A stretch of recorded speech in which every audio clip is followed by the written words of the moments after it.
No Calling problem. in. Hi, Robert. Okay, good. Okay, so apparently we went live even without my clicking on it. So we're now recording and live streaming, I believe. Mark, you may want to make Doug a panelist. I will get there, yeah. Let's see. Are we recording? Yeah, we're recording and okay. Catherine's on. Okay. Looks like we got, is that Rod Jones joined us? Looks like, okay. Good, okay. I guess you don't need to hear me. Okay, so Rod, are we ready to start, or are we waiting a couple minutes? that was a question for Mark. Ready to start? We can start? You don't have your whole committee here, do you? No, we won't tell the others. We have the essential people. No. Why don't we wait? Why don't we wait like 4 minutes till 7:05? Okay. Okay. Hi, Lauren. How are you? Good, how are you? Good, good. Hi, everybody. Hey, good evening. Rod, Doug. are you going to be representing Goddard? You're muted. I'm sorry. Okay. Gotcha now. Yes, I am. There should be two of my other colleagues coming on. Roberta Solomon, who runs our Home Services Division, and Carrie, who has a marked territory in the Upper West Side. Okay. So she, Okay. Thank you. I'm just checking in to see if they're on and where they are. Great.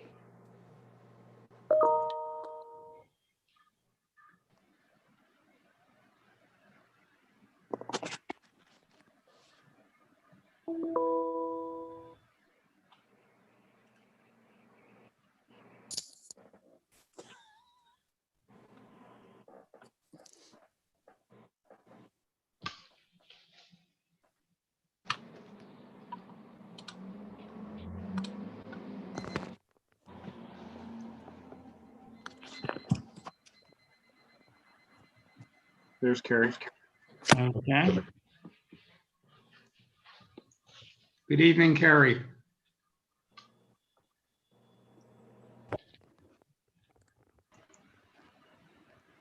Hi, Madge.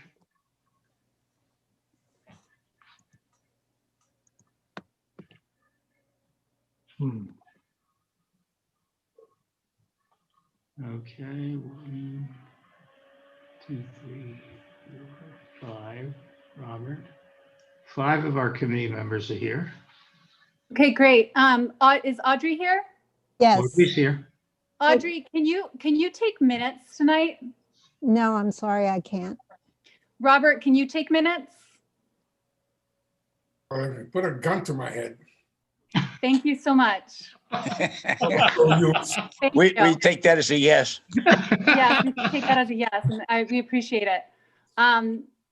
Okay. They don't have to be verbatim minutes, Just do the best you can. just every other word. Can also watch the video later on. Right. Thank you. Okay. And we need somebody on the committee to be a timer to manage time, if possible. Can someone keep time? I can. Who is that? Rosa? Who said that they could? That was my wife. Oh, okay. What's involved?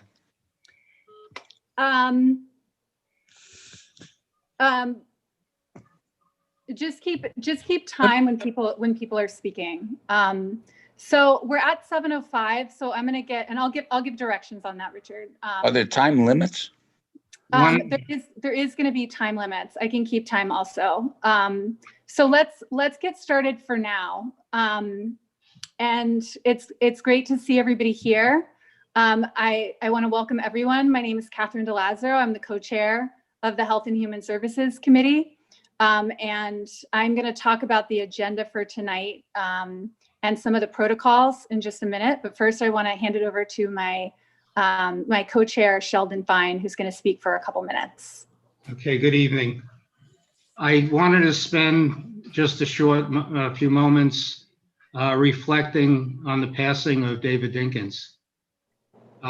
David Dinkins was very special to me because I first met him personally in 1980. He swore me in as a elected member of the area policy board.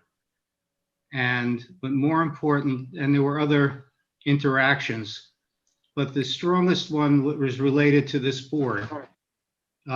He ran into me at a function and said, "I need to speak to you." And I went to his office. He was borough president in 1986. And he said, "Tell me about the community board." So I said, "I've only been there when things were important to me. And I was chair of the school board at the time. And he asked me about certain issues and I explained to him. He said, "I need you on that board." And I said, "I'm very busy. I'm chair of the school board. I have other responsibilities." He says, "I need you on the board. Please consider it." I went home and I had such respect for the man. I said, "Well, I don't know how long this is going to be, maybe a year, but if he needed me to do it, then maybe I should do it." That was 1986. He kept in touch after that. We had many wonderful encounters, some personal, family, and political. But he was always the perfect gentleman. He was always kind. He was always warm. And someone who we'll all miss, but personally I'll miss him tremendously. They don't make them like that too often today, especially not in the political realm. The last thing I'll just say is he didn't want to be mayor. It was obvious. He invited me to the NAACP luncheon where he was pushed onto stage and introduced as the next mayor. And it was clear that he was very reluctant to go there. He was very happy being borough president of Manhattan, but he took the challenge and did a really good job in the overall and got some very important things started, like the CompStat program, and brought people together. He said New York City was a beautiful mosaic, and with him as mayor, we could be. So I just felt that I wanted to share with that we couldn't go today without reflecting on him. And just let's spend a few moments just quiet reflection on the wonderful man that he was.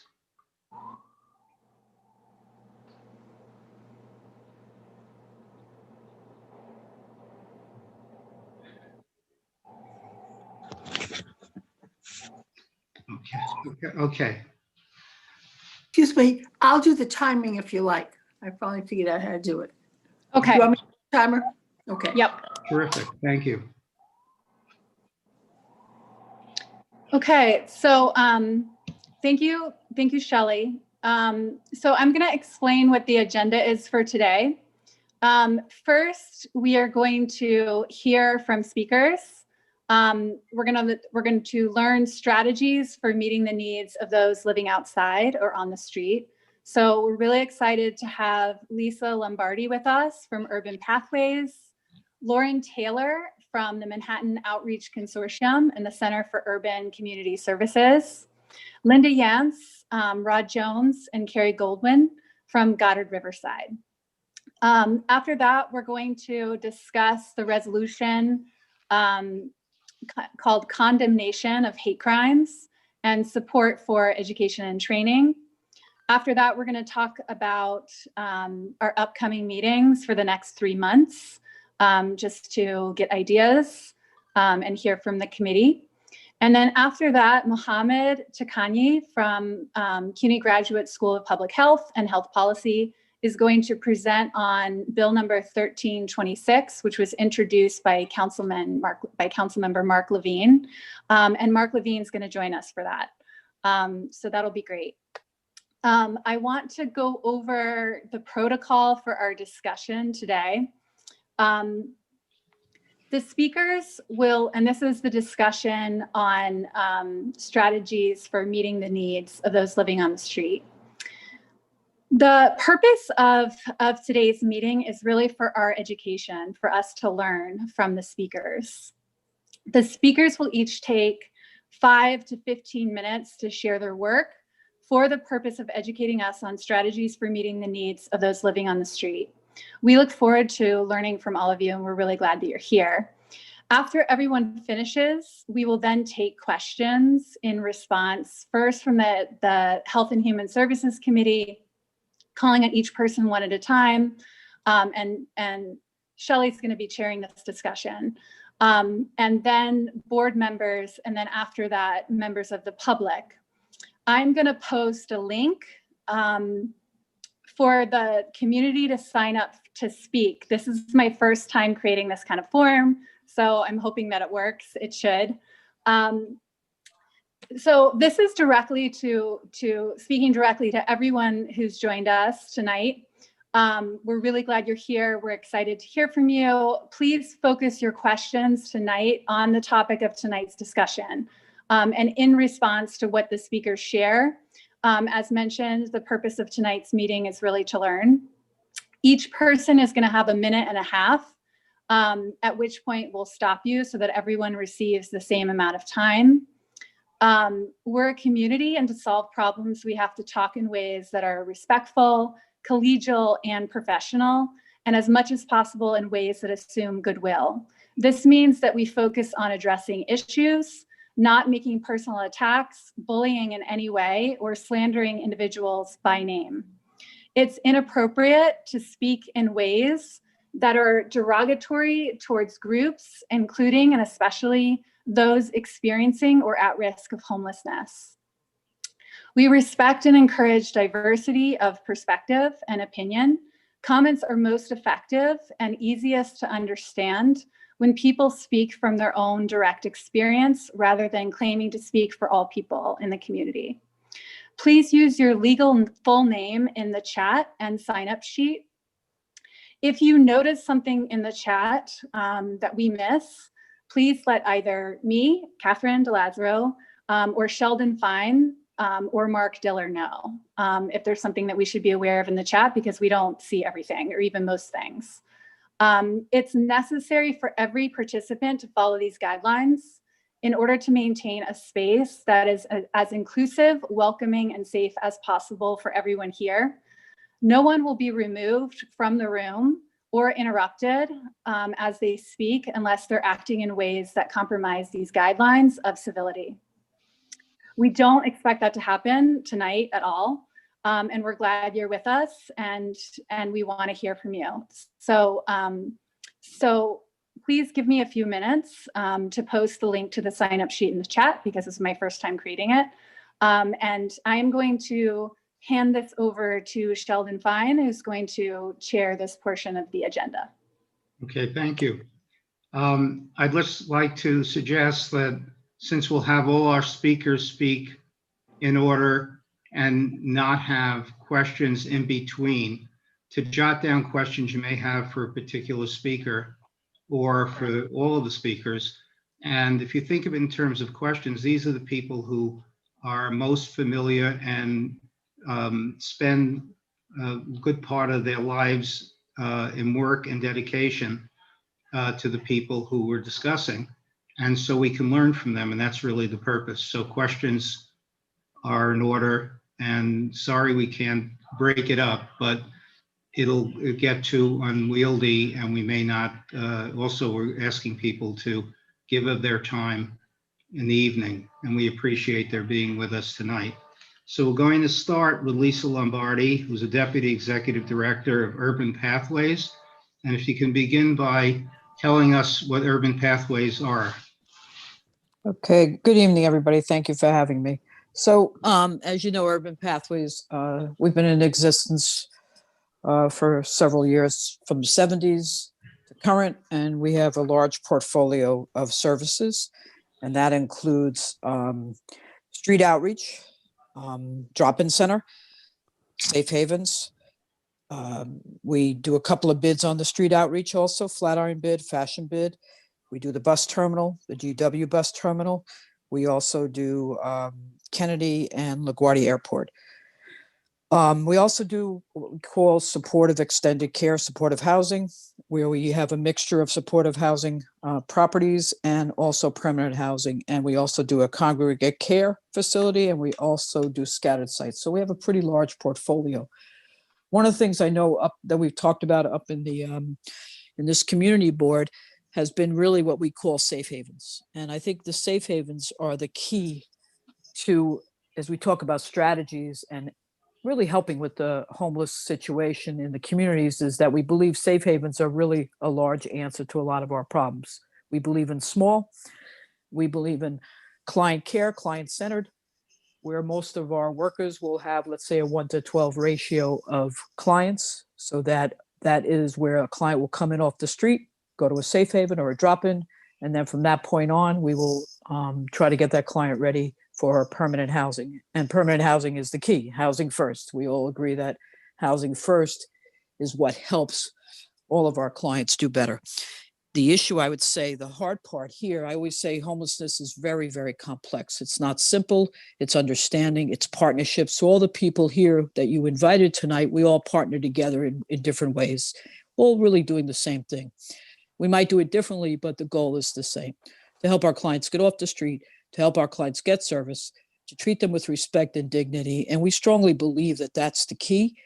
I think some of the hard difficulties is, we have a population out there that are mentally ill. Mentally ill is very hard to deal with at times, and the substance abuse. And if you're both mentally ill and substance abuse, it's even more challenging. The old clinician will say you have to get rid of the substance abuse before you can treat the mental illness. Some will say, well, you have to treat the mental illness, and you can go back and forth. The reality is you need to get them a house first, an apartment first, a room first, before we could do any of that. So I think that's really key to what we do.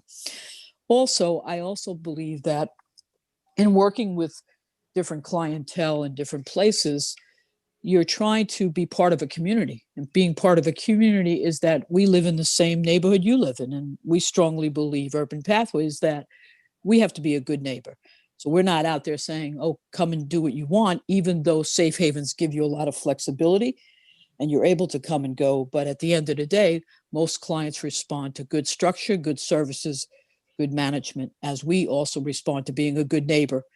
As you know, we're in the community at 105th Street, and I think we have a small program there, and I think we do very, very well, and people respond, and we've had great placements, and we've made our, as they call, our city targets that we have to make every year, and we've done more than our share.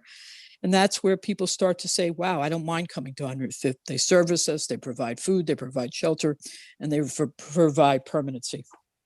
I think the hard part is right now you're in the middle of a pandemic where I believe people are struggling. As you all know, we're seeing more and more homeless, but the reality is if we're not able to put clients in places, they'd be on the streets. So we're working really hard to put temporary situations to put clients in places so they can be socially distanced appropriately. That's been a challenge. I also see that if you don't have the turnover, meaning the good turnover of transition into permanent, it takes a little longer for clients to move. So that's been a little process that has slowed down a little bit more recently, I think because there's such a need out there. And I think that's something we all have to deal with. We mainly deal with only adults. We don't do families currently. So we deal with mainly the adult population. As you know, families are definitely an issue as well, but they are placed automatically. They go up into the assessment center up at Path, and most of them will be placed and also be placed in permanent housing. I think these are tough questions. I think the question we always get is, why would someone want to be on the street? Why would someone want to stay on the street and not come inside? I think the reality is everybody has their own assessment of what they think they need or what they believe they need. And once you leave the street and you go inside, you lose somewhat of your independence. And I think many of our clients really fear that for a variety of reasons.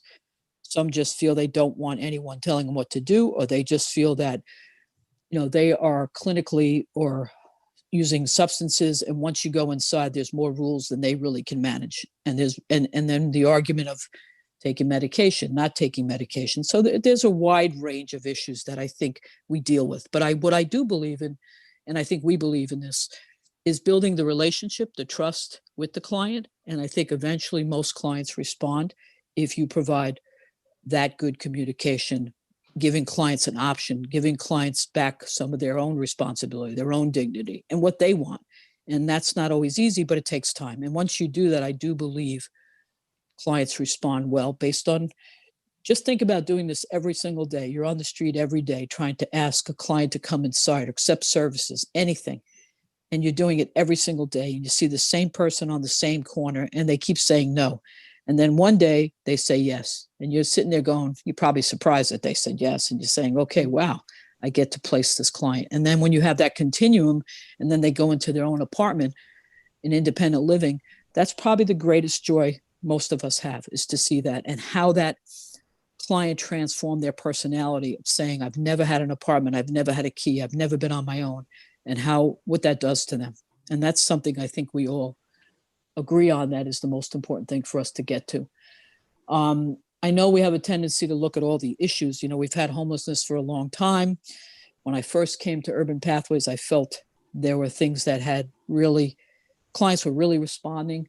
I think now, currently, I feel that we're not moving people as fast as I would like, and that's because people are staying where they are and they're not moving to the next level. And how can you move when you live in an economy that's so challenging? I mean, an apartment on your own is very difficult to get and afford in New York City, as we all know. So I think those are the things we have to work on: building more subsidies, building more low-income housing, which we've done. Everybody has done at the table here. So I think we have to keep building. We have to keep building, and let the city help us build low-income housing throughout the city in every neighborhood. And I strongly believe that, because you can't just pick certain neighborhoods. And I'm not saying, you don't want crime. I know people get frightened, but I strongly believe that we have to work on a plan to help have mixed housing. I think mixed housing can work. We've seen it work in our programs where we have low income and we have homeless, and they do very well together. So again, I think it is complex, but I do think there's a lot of potential. And I do believe most of our clients do respond when you provide good access, good resources, good services.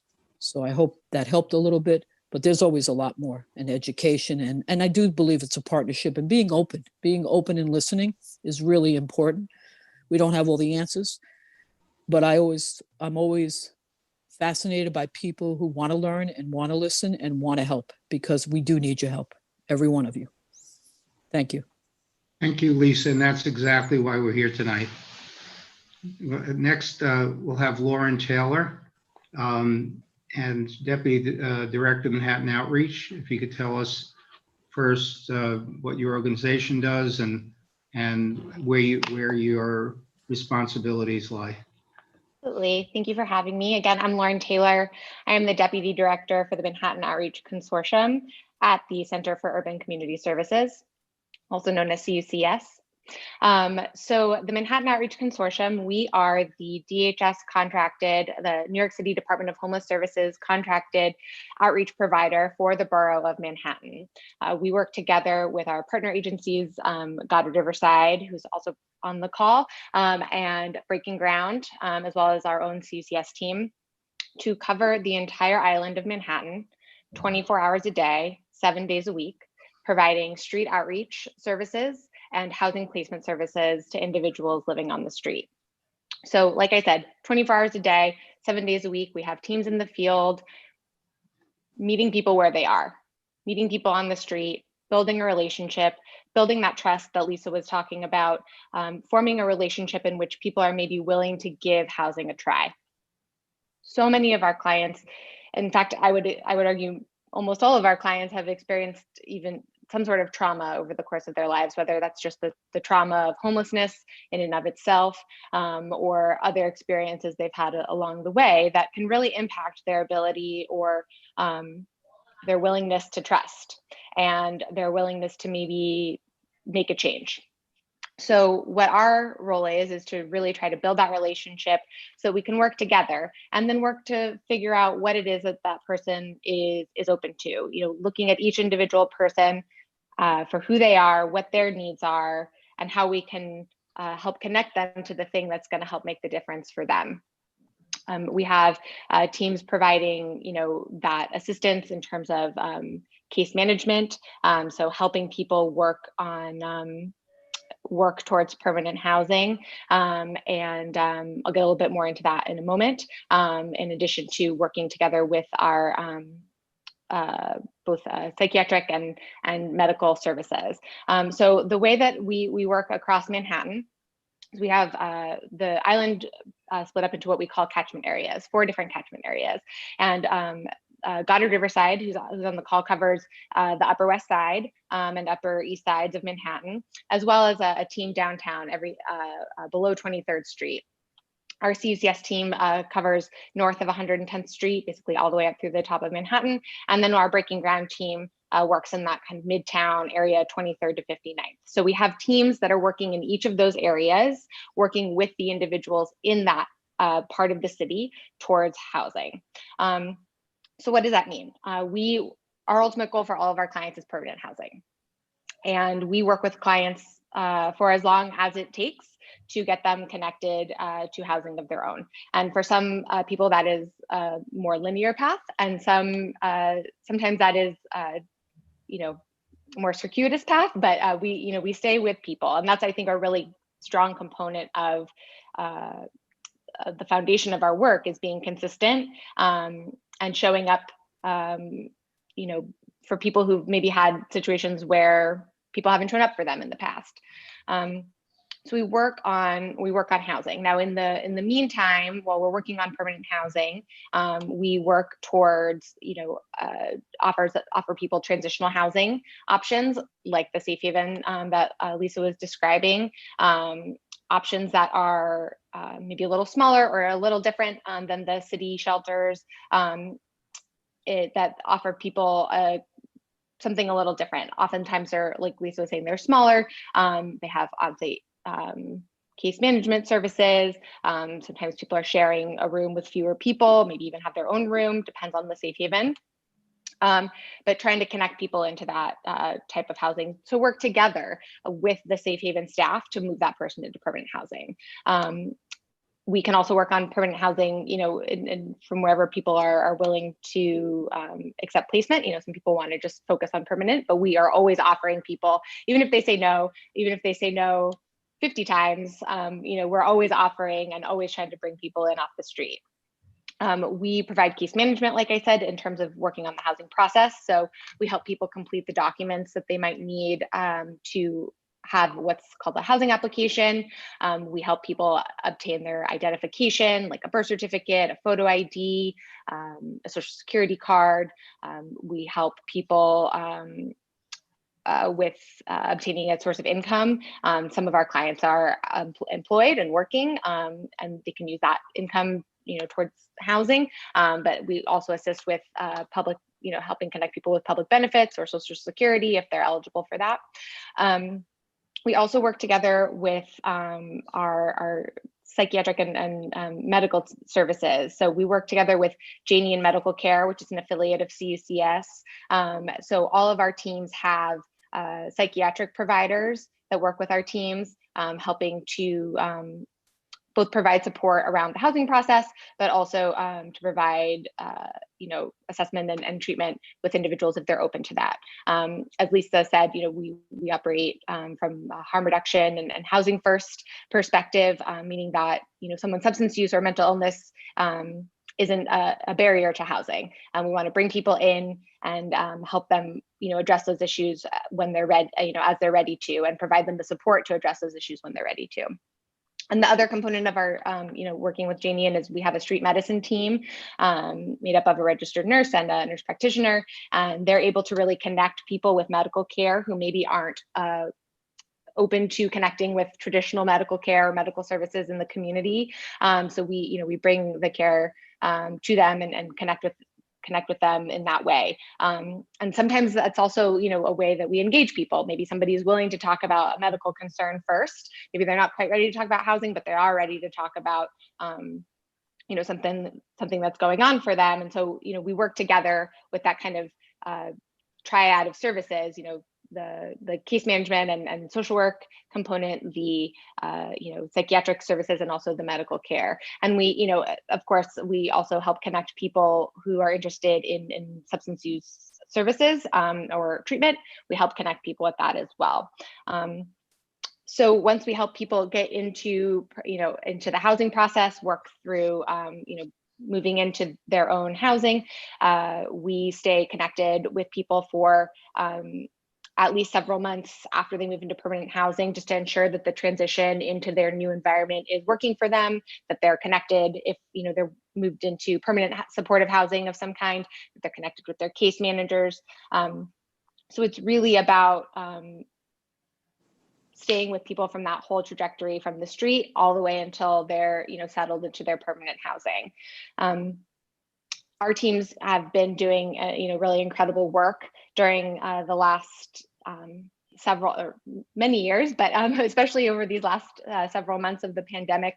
We've been out there consistently, out on the street, engaging people and trying to bring people inside, continuing to provide support and services to our clients, helping advise people about ways to stay safe, offering them PPE like masks and hand sanitizer, connecting them with those resources as well during this time. And I think this has been a tough time for everybody. I think there's isolation that many people are feeling as a result of this pandemic, and our role has continued to be to connect with people and try to bring them into placement. So I think I've covered all my bases in terms of the services of our program, but we have my partners at Goddard here as well, who work specifically on the Upper West Side, and maybe can share more about that as well. And of course, I know we're going to take questions at the end. So, Thank you, Lauren. Thank you very Thank much. So, Rodney, I saw you first. Would you like to begin? Yeah, thank you, Sheldon. So I'll share the presentation with Carrie Gowen, which is one of our colleagues from Goddard. Okay. Just a little bit about Goddard. Some of you may or may not know, we've been on the Upper West Side for many, many years. Our history dates back to 1853. We started as a Wilson Industry School really to work and help women with vocational skills. And over the years, we've evolved and kind of grown. And as a settlement, we have a vast majority of service serving about 22,000 people across the entire lifespan. And so we have programs for the very young, preschool services all the way through to senior services. And so we have 22 locations throughout Manhattan, and we're adding one location in Queens, which happens to be a safe haven. And for us, we are a settlement, so we tend to think of our work as two levels, both the service delivery based on responding to needs in communities, as well as systems advocacy, because sometimes a program just won't fix it. It requires a larger set of advocacy. And I think thirdly, we count our agency as the living room of the community, a common ground for people to solve solutions, just on the fundamental belief that government alone won't solve those problems, but as a collective community where there's a neutral place for people to be, that people can collectively come together to solve their own problems. And so we take that stance as a community-based organization. We've had a long history in this set of work around the fight for fair and affordable housing. Many of you know Larry Woods, who's been with the agency probably for 35 or 40 years. And he and my predecessor, Stefan, have been And to Lauren's point, Stefan and Tony Hennigan were here for years and years and years on the battlefront to preserve SROs and affordable housing. And we have been in that battle for a long time. We've watched the number of SRO units decline year over year, as well as affordable housing. And I think to Lisa's point, just the sheer cost of housing in New York has grown to a level where the average person sometimes just can't make the rent. And so we think that part of our work is not just the delivery of the service, but also the fight for affordable housing more broadly. And so we're still, Larry would scream if he didn't hear me say, yes, we still are fighting for SROs and affordable places for people to live as part of this set of work. I think for us, in terms of housing specific, we have a continuum that starts with prevention and goes all the way through to permanent housing. So we have a law project that with a team of lawyers who work to address of what we call affirmative cases, where there are challenges where landlords are attempting to push out people, particularly where there are SROs or affordable housing. Sometimes landlords will put the squeeze on tenants with the attempt to push them out. So we have organizers who will organize an entire building so that a person is not fighting that battle alone. And then we have a team of lawyers who will represent that collective building or the individuals in that building, however it is that they come together as a group. In addition to the law project, we have a resource center, which is located actually in Harlem, but they do a lot of work with individual families to make sure they're connected to resources. Sometimes we find that families are just on the brink, but with some assistance, they can get connected to Social Security, which is a fight, or sometimes to other kinds of public services that allow them to maintain themselves in their housing to keep them from being evicted. And of course, we do right to counsel cases as well. So for those cases where people are on the verge of eviction, we will represent them as well. And those are a bit different than affirmative cases. We, as Lauren talked about, we participate in the mock. At one point we were the grant holder, and now CCS is the grant holder, but we've been working collaboratively for well over 2 decades around this particular set of work. And Kerry will talk a bit about outreach and what we're seeing. The other set of programming on the continuum is actually we're opening a new safe haven in Queens, which we support heavily because it is a lower threshold for access. And I think Lauren and Lisa and Kerry, you'll hear repeatedly, it is a fair amount of work to build a relationship to bring someone in. And so when we can lower the threshold or the reasons that person won't come in, it allows us to do our work more expeditiously. And safe havens, we believe, is a real answer to that. And so we are opening a safe havens now in Queens, and then one other on the horizon in another part of Manhattan, which we can't quite disclose at this point. We have a collection of supportive housing buildings that provide permanent supportive housing for those people who have decided to come in. And I'm pretty proud to say that 2 of those buildings are on the Upper West Side. They're not obvious to people because they look much like the luxury buildings that sit side by side with them. But at least one of those buildings really came to God at Riverside because the Upper West Side community really advocated to preserve affordable housing in that neighborhood. And so collectively we have on the Upper West Side roughly 600 units of affordable housing, 200 for seniors specifically, not homeless population, but just affordable housing for seniors. And then we have another 400 for permanent supportive housing that has all the resources that Lauren talks about, psychiatric services, case management services, as well as medical and clinical services that we partner with CHS to provide. And so then we have a team of people who work on advocacy, because I think without advocacy, we're never going to keep the pressure on to have resources for affordable housing. And so we manage that entire continuum. I'm going to turn it over to Kerry to talk about kind of what we're seeing and what those services look like, really as an add-on to Lauren's earlier comments about the mock. Kerry? Hi, Rod. Hi, good evening, everyone. It's a pleasure to be here with you all. I first want to thank all of the panelists who came before me, which made my job of an explanation a little bit easier. And I hope I'm not too repetitive. Once again, I'm the program director with Uptown Goddard's Homeless Outreach Team, part of the Manhattan Outreach Consortium. My team covers the Upper West Side and the Upper East Side of Manhattan, as Lauren had mentioned, from 59th Street to 110th Street on the Upper West Side, which I will stick with for now for the purposes of CB7. So again, just to reiterate a few points that have already been made, which I just think are really important to highlight. Number one, the absolute foundation for all of our work here is developing and building relationships with folks that are sleeping on the street.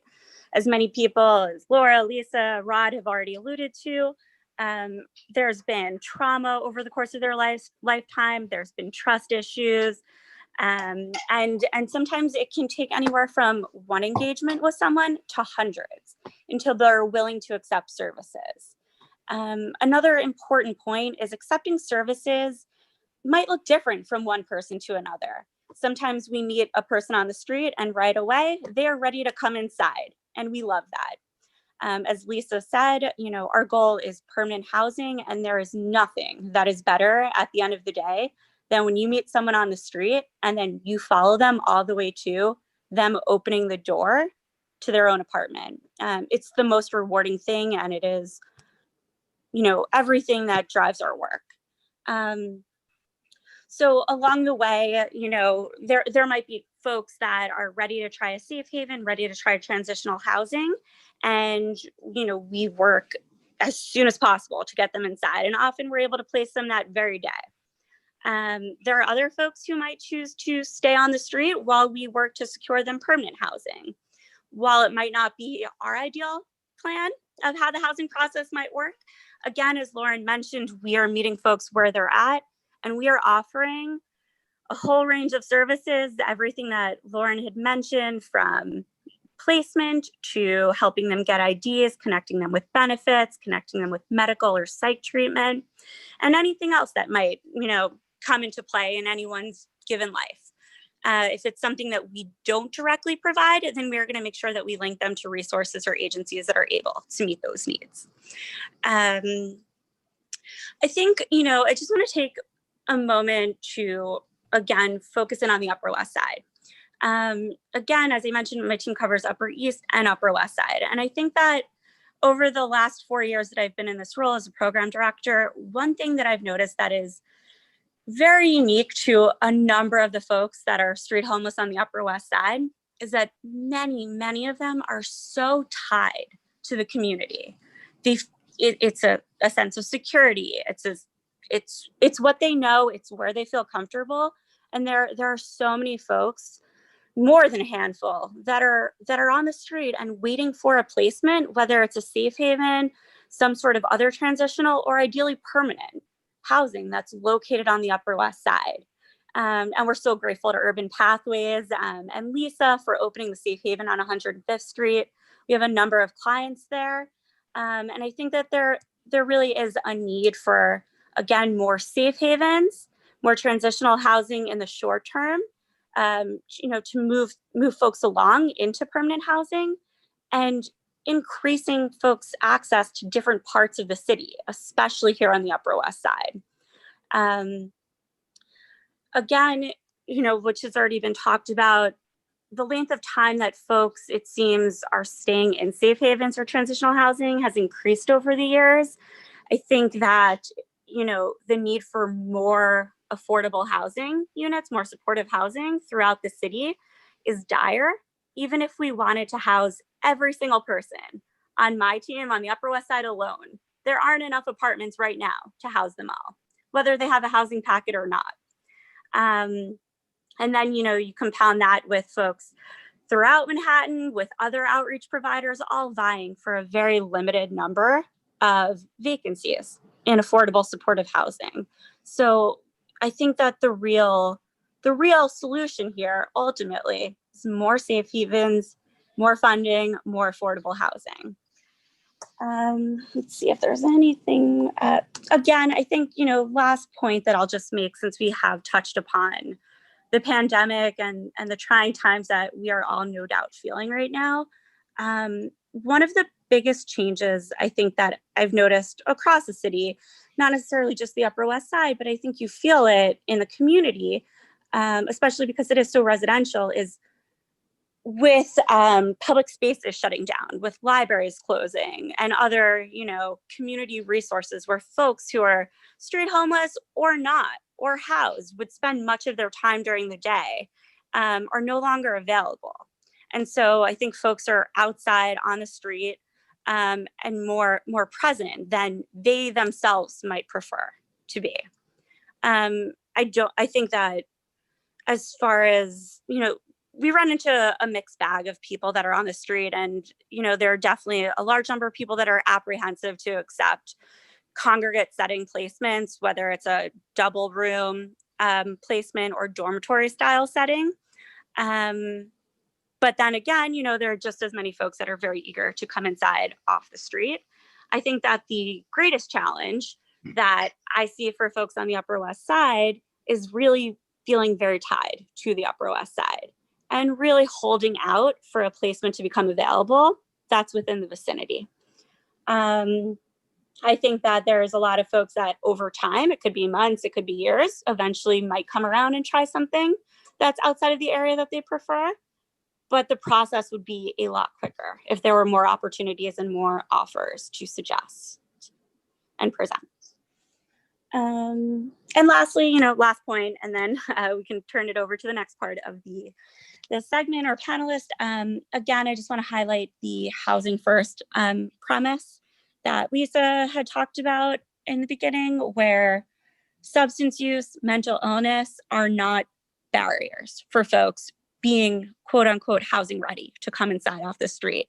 And again, where, without having stable housing or being able to set an alarm or put your stuff down or know where your next meal is coming from, it's really hard to expect anyone, to follow up on appointments or, stick with a medication regimen or really worry about anything more than just surviving from minute to minute. So again, our teams are out there 24/7. We work with every single person that is on the street in the catchment area.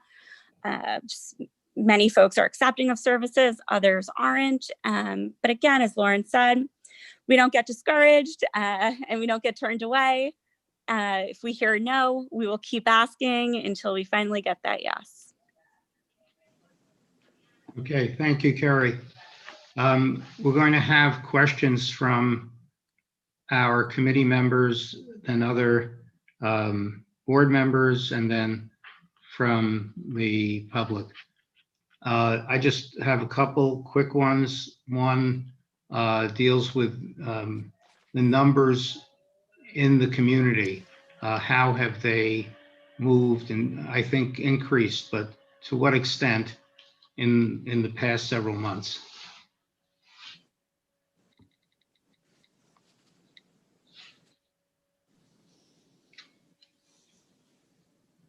So I think I can start there. I think, and Laura, you can correct me if I'm wrong. I think overall, at the last Hope count, the number was still about 3,200, somewhere 3,300 across citywide.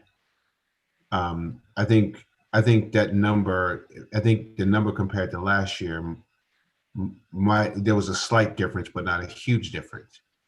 I think Lauren would agree that what we're seeing is that a lot of the people who were invisible are now visible because there's a push. They close the train at 1 o'clock in the morning. So those people who would normally ride the train all night and sleep, they're now above the surface. If they hung out in the library all day long, they're now in visible sight. If they hung out in any of the semi-private places, now those people are public. So I think in general that it's not that the citywide, at least from the way the city counts the numbers, the Hope count, it's not that the number of people who are homeless is so much more significant. It's that they are now visible to the general public. Yeah, and I think part of that is because, this is Lisa, is that, many things are closed, things have been locked down. So where I work in the Midtown area a lot, there's no tourism there, everything's shut down. So you're seeing much more homeless on the street because that's the group. They have nowhere to go. They're trying to get housed. Some don't want to get housed. I think you are going to see a slight increase, I'm sure, with the economy, but then you're going to see possibly a different homeless. People have been working, lose their jobs.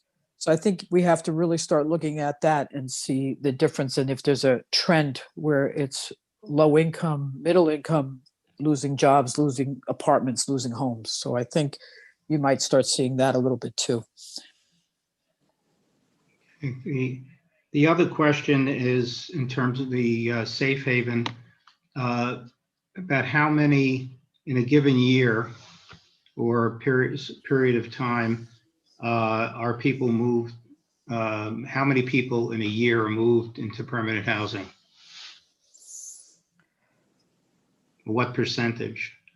Well, we have 3 safe havens currently, and we are at least, I'm just percentage wise, I don't know that right now, but I can tell you the building, the amount of clients are probably, let's say if I have 33 clients, at least 28 are moved within the year to permanent housing. If I have 55 clients, at least 25 are moved at least once a year into permanent housing. And I have another program that has 36, and that's one of the highest, and they move at least almost 95% of that number. So, I mean, what we talked about a little bit tonight was it's slowing down a little bit because people not moving out and not moving on to the next level. Building more affordable housing is key. I think the other thing, one of the questions is how long are you in a safe haven for? I think 6 to 8 months. I think now it's about 6 to a year.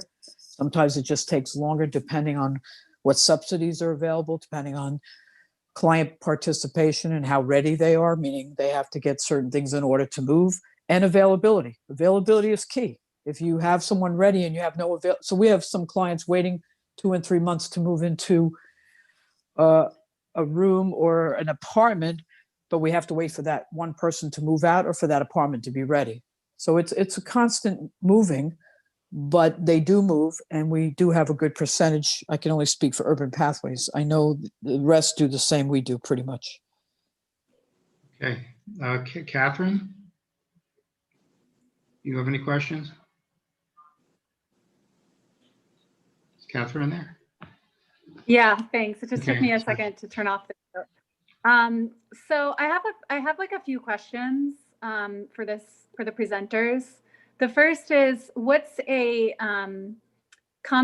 some common misunderstandings that people have about street homelessness or the experiences of people who are living on the street or outside?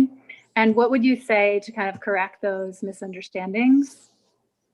My second question is, what can ordinary people do, or people that have secure housing? Like, what can we do to help or to be helpful to our neighbors, or to and what can the community board do to be helpful? And then my last question is, there's a pretty impressive success rates for the safe haven. So what do you attribute to the success of those programs, shelters? Fabulous staff. I think to do this work, you have to really be dedicated. I think as we all have experienced, the pleasure you get of seeing someone do well. I think the first question is fear. People feel fearful, and that's with anything that you're not, accustomed to. We deal with it every single day. So when you're in a neighborhood and you see someone acting different, you're not sure what to do. You're not sure what to say. So you kind of get nervous and you're fearful because of the unknown. I think the education and really meeting some homeless clients and getting such a different perspective of them will help tremendously.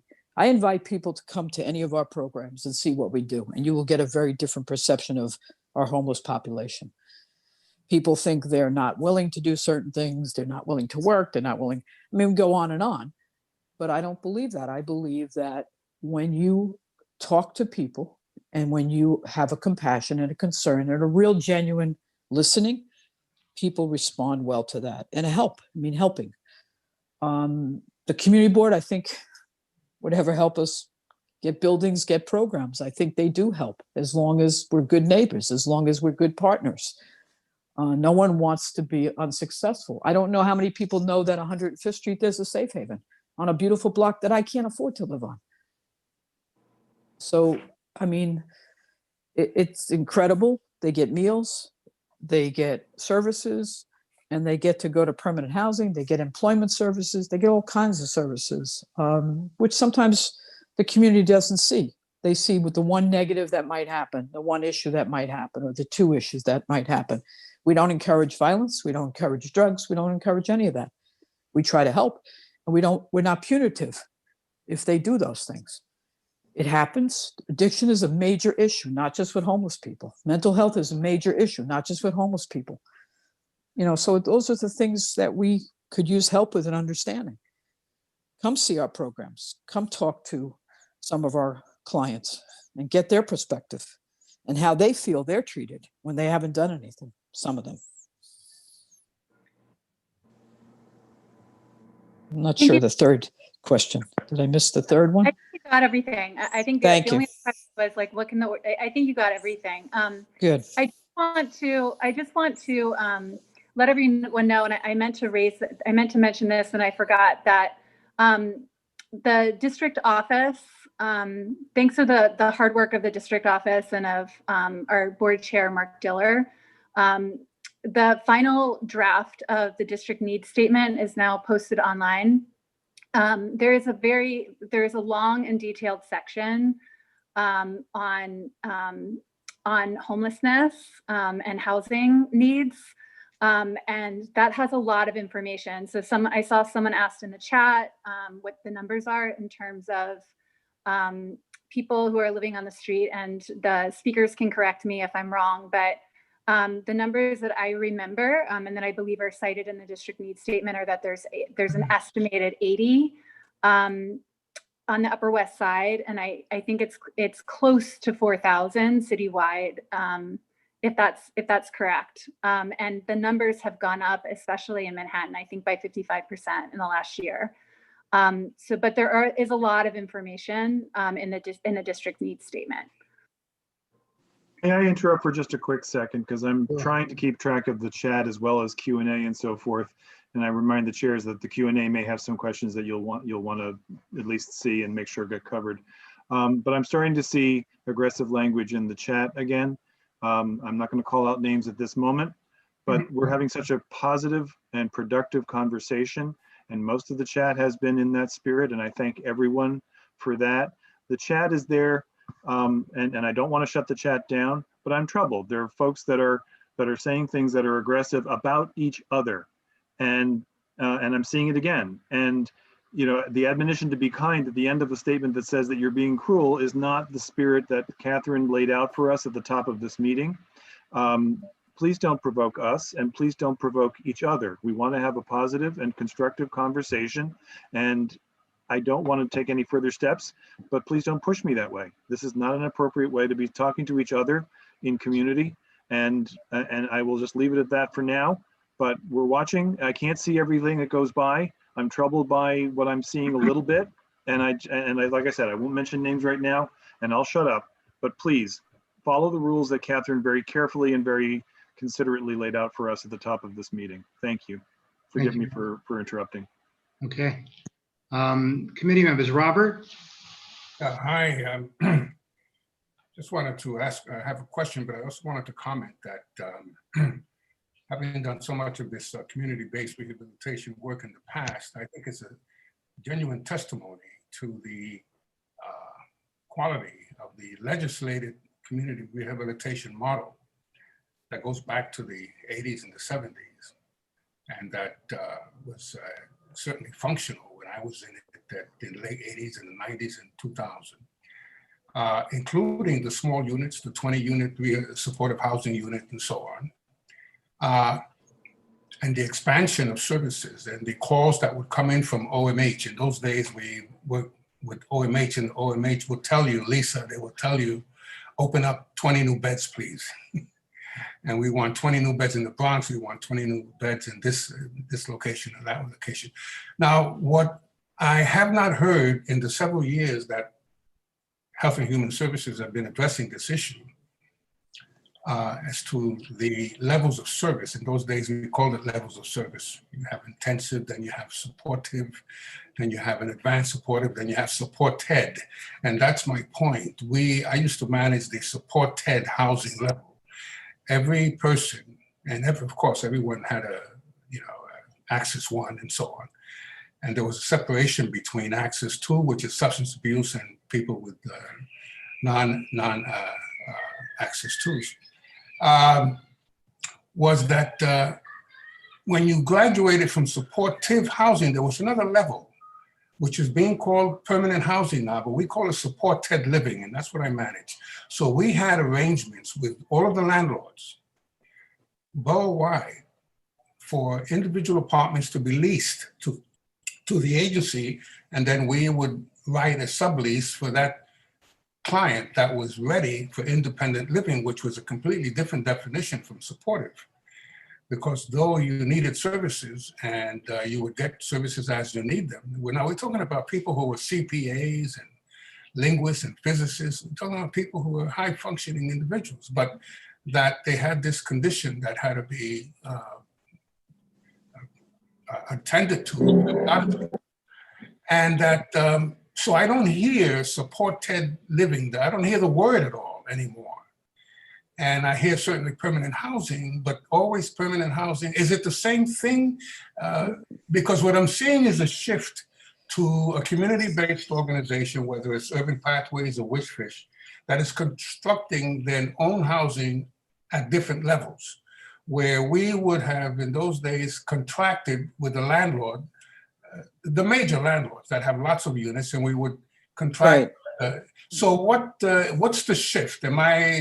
Robert, that's what we call what you're doing right now. That's for us, that's our scattered site portfolio. So we're the leaseholders, and we do a sublease with the client. Okay. So we have about 7 programs, different funders, and we service almost 285 clients in the community of Bronx, Manhattan, Brooklyn, mainly Queens.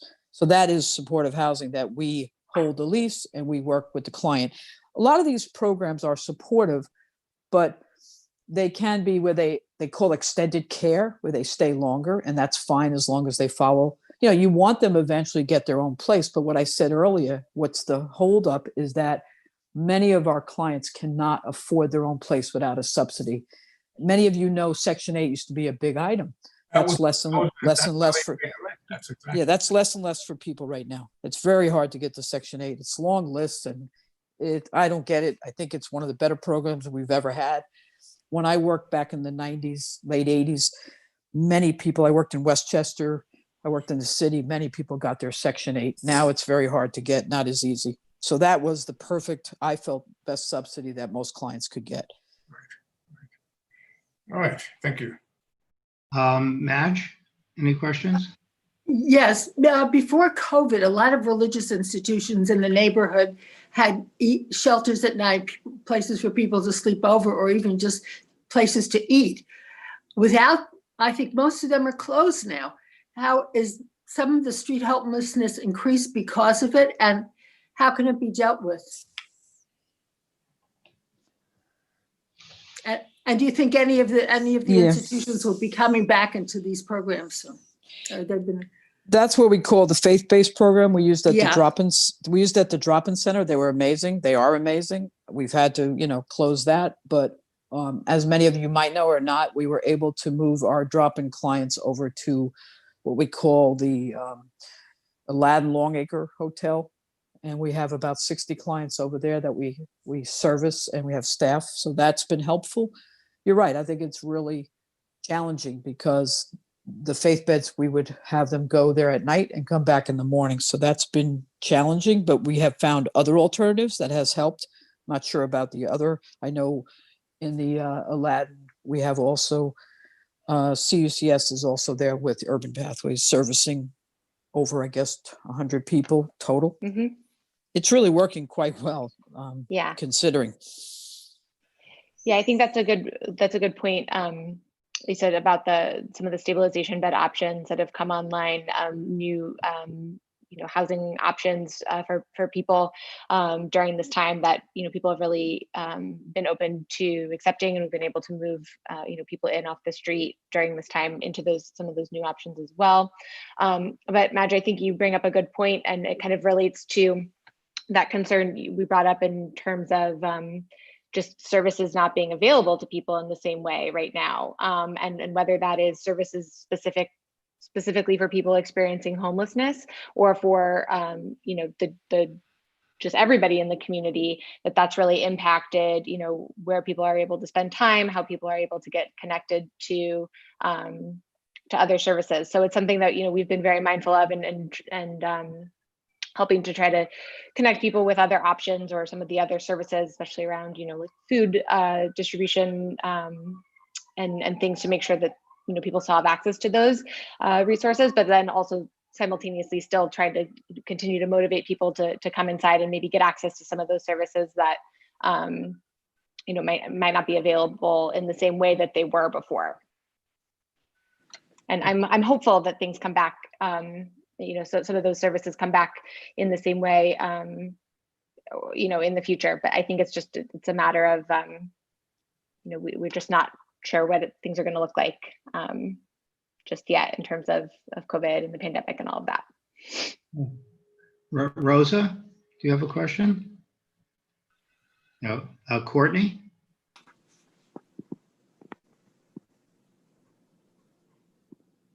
Okay. Any of the other board members who have questions, we'll entertain them now. I just raise a hand. Okay, Doug? It's more of just a statement. I just want to just say how incredibly grateful I am for all the panelists being here today, and kudos to the co-chairs of this committee for putting together such a fine program. I am deeply touched, and I'm so grateful because I think there's so much misunderstanding in this neighborhood, understanding the difference between street homeless and in the hotels and everything else. So thank you so much for clarifying and explaining the comprehensive processes that you go through. This is near and dear to my heart because my ex-girlfriend was the assistant program director of Project Reach Out with Goddard. So it used to come home to me every night. We would discuss the successes and the trials and the tribulations, and just the great joy of finally hearing that this person accepted help and has now permanent housing. And we cried about it, we laughed about it. So I'm just so grateful that you're sharing this with the community, because I think the more we understand about it, the less fearful we are, and we can solve problems together. So I'm so grateful. This is a wonderful program tonight. Thank you. Thank you, Doug. Thank you. Thanks. Any, Kay?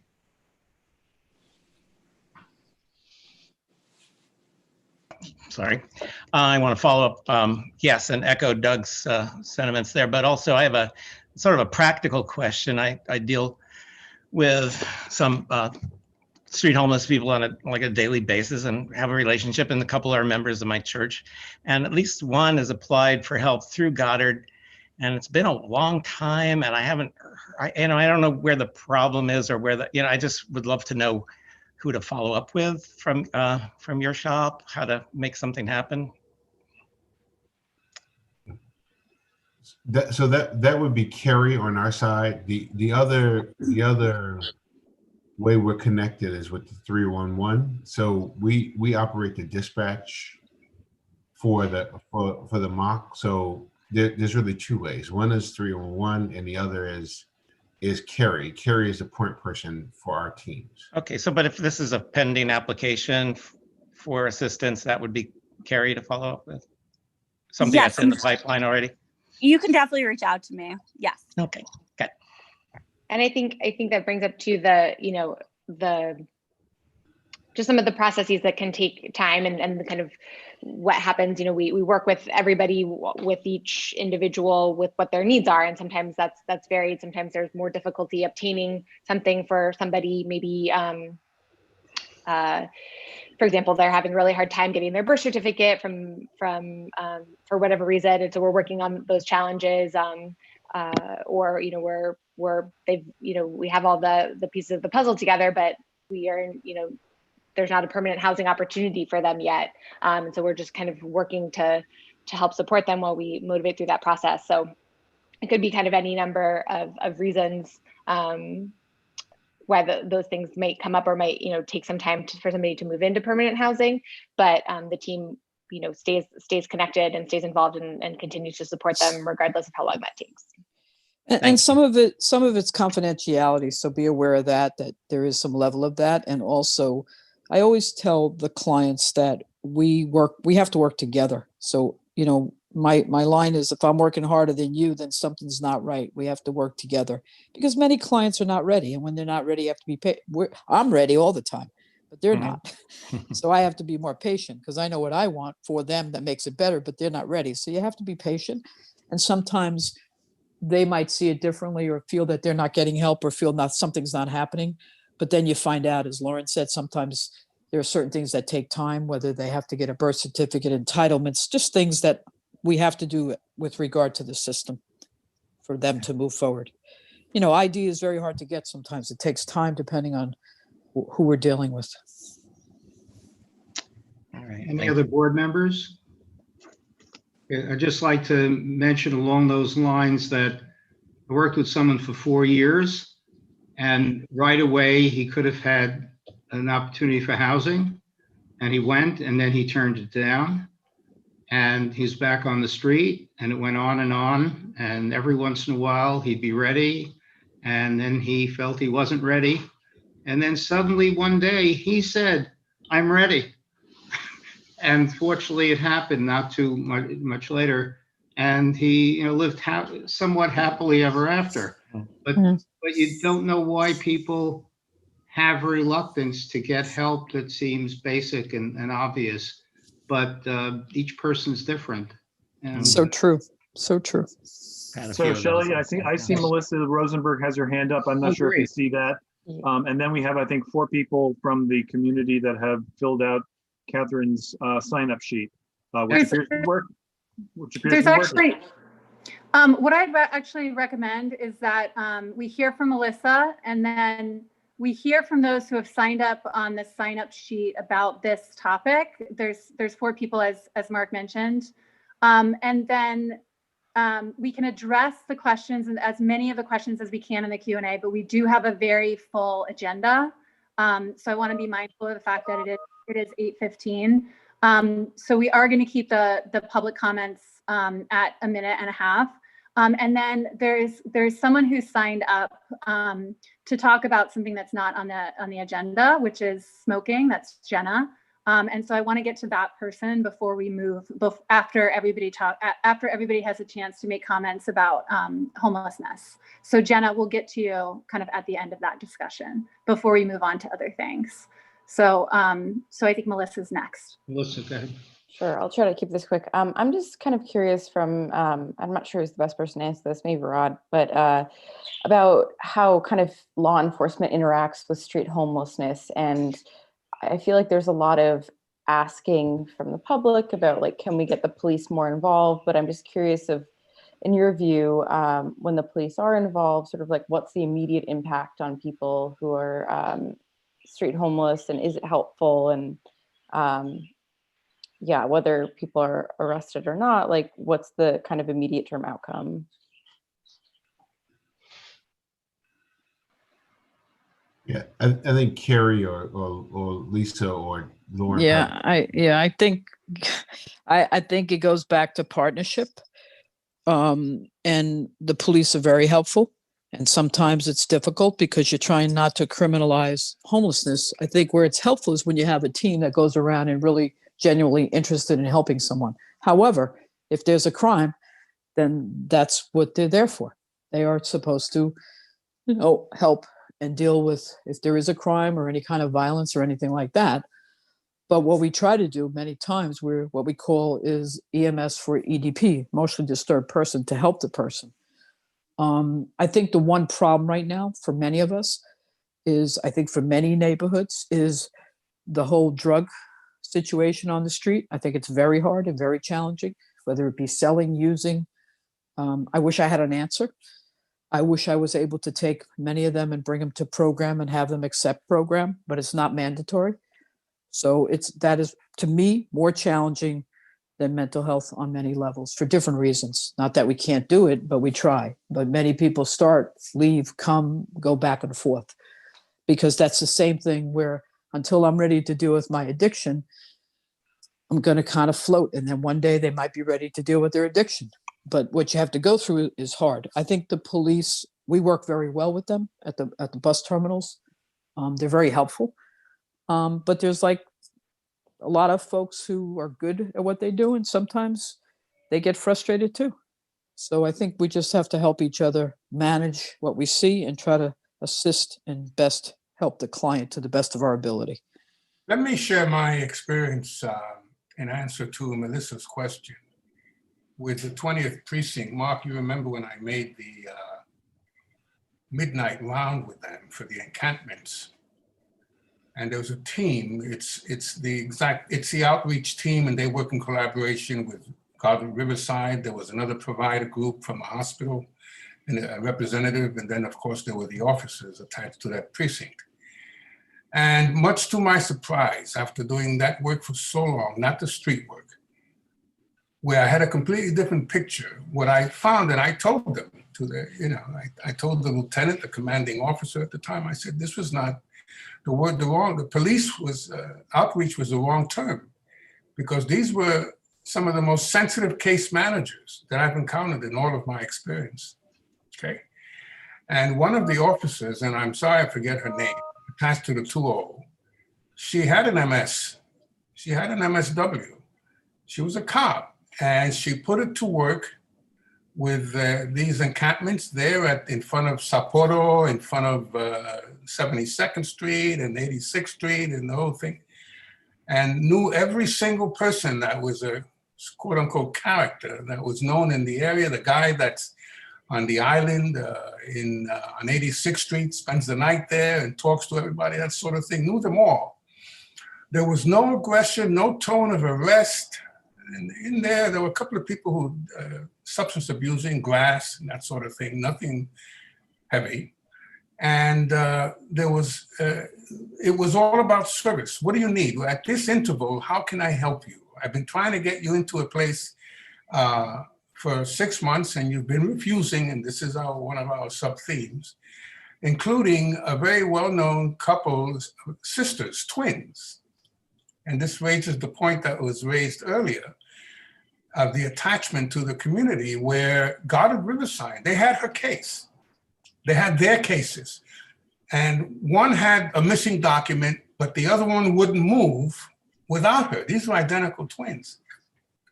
And so Goddard was working that case, and Shelley was my consultant on that. And I called Shelley, I said, Shelley, what? They wanted to be in one of Shelley's residences, the one on 86th Street, I forget the name, Shelley. Euclid Hall. They wanted to be in Euclid Hall and said they were offered this and that and the other opportunity that might come up a little quicker. And I said, no, we want to be in Euclid Hall. You see? and so that I think that the agencies, in spite of the bureaucratic glitches, so when you talk about Goddard Riverside, it's a behemoth, it's a big agency, a lot of clients, a lot of need in the whole thing. It doesn't always move as quickly and as smoothly as one would like. Now, the question is, in case management, one of the issues is persistence, and I think Lisa mentioned it's the persistence. You have to be on the case like all the time. And if you have a caseload that's excessive, everybody has a caseload that's excessive, yet you have to be on it. But the point is that the police, the partnership, Melissa, with the police, in my experience, was quite a surprise, and I fell in love with the 2O. I guess I asked that question because I think the police aren't supposed to be doing that kind of work anymore, but no, that's an issue. Add to our time. That's exactly an issue. Is that part of the services that we're going to cut from the police work? And that's another topic, but that is definitely an issue. Yeah, the police homeless unit has been cut. I don't want to interrupt you, Shelley. I want to I have the list in front of me of the community Sure. members that signed up to speak, and we're really looking forward to hearing from all of you. So I'm just going to go in order, and then Mark, is it helpful to you if I name them and then you promote them? Is that the best way to do it? So I took in order Mr. Crowley and Ms. Almeida. So they're already ready to speak. And then if you give me a heads up, I'll promote the next person, and then we'll retire the people who have already spoken. Is that okay? Okay, that's great. Perfect. Thank you. So Owen Crowley. Okay, well, thank you. Give me a 30-second warning, but first of all, I want to commend the speakers for their dedication to you might say, the self-determination of the clients that they serve, the respect that I'm hearing in terms of the homeless that they're serving and trying to help. And, that's something that I think really needs to be looked at by, the community that I'm a member of in terms of, as we talk about safety and we talk about good neighbor policy, I think we all have to be safe and we all have to be good neighbors, not just, and safety from people is not really a kind of a safety. So that's really just a comment, and I want to support, talk about my support for this work and support for this Safe Haven program. I do have one question, and it's probably a question from lack of depth in this topic.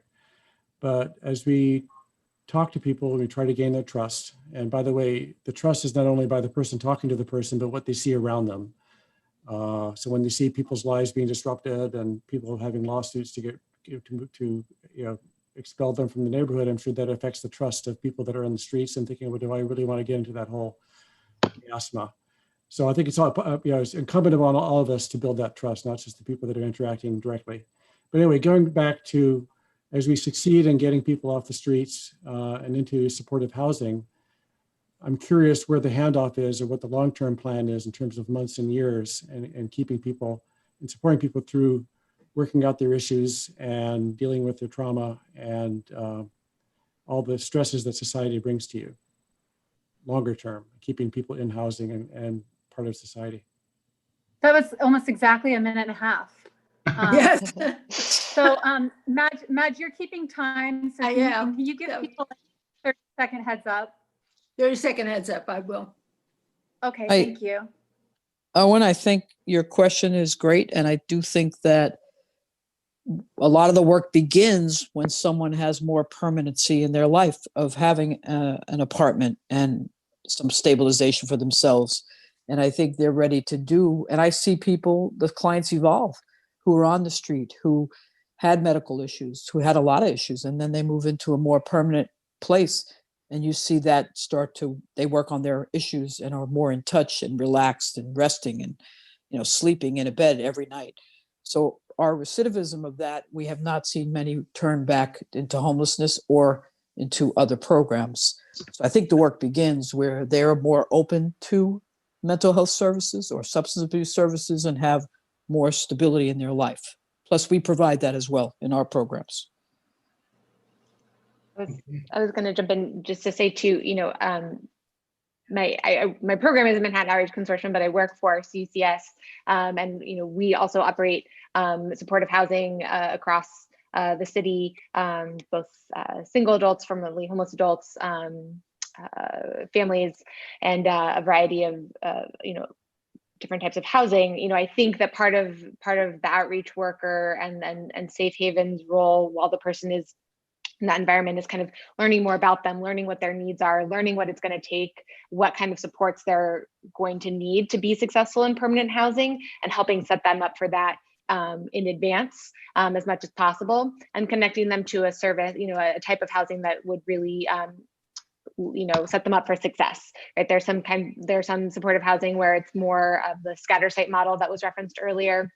People are in, kind of independent apartments and get services that maybe come to visit them, versus other settings where there's services on site in the building, just on a different floor, where people can, get medical care, get psychiatric care, get case management. So we're constantly, assessing and trying to understand what those services are that they might need.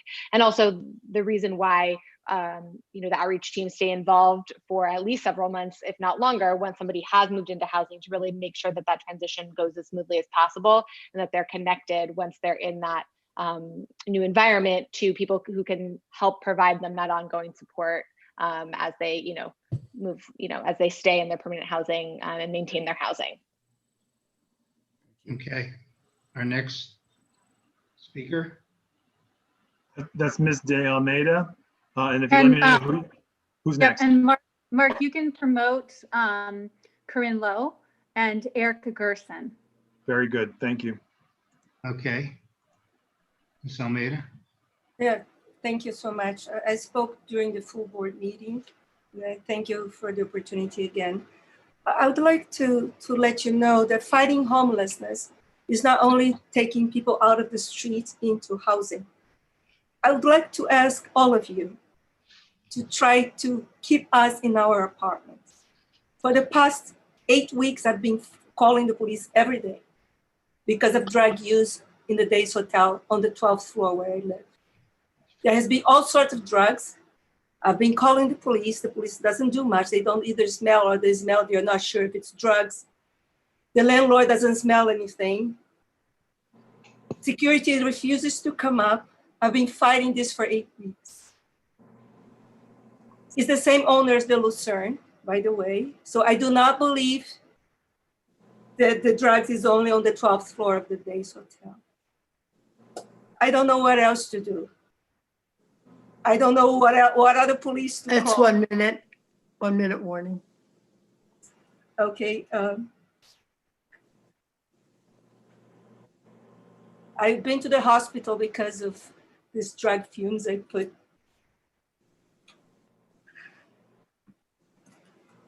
Please keep us on our homes. The landlords retaliate every time we try to assert our right to stay. I live here for 25 years.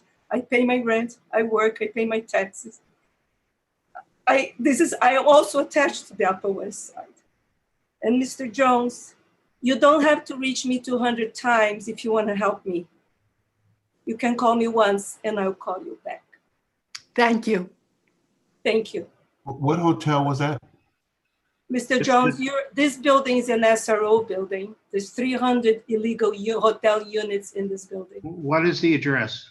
215 West 94th Street. The city has deemed that it's illegal hotel. There's 300 units that people have been kicked out. You have helped me in the past. I'm the De Almeida for Beverly Hotels against De Almeida. I'm the case law. Nobody will ever rent an apartment for me because I'm blacklisted. So, Mr. Jones, you can call me once and I'll accept your help. That's the Days Inn Hotel. Yes, it is. Days Inn 94. Almeida, thank you you emailed me earlier today after you spoke a month or so ago, and I thank you for that. And you and I will be in touch as well. And I thank God at Riverside if they can be of help as well.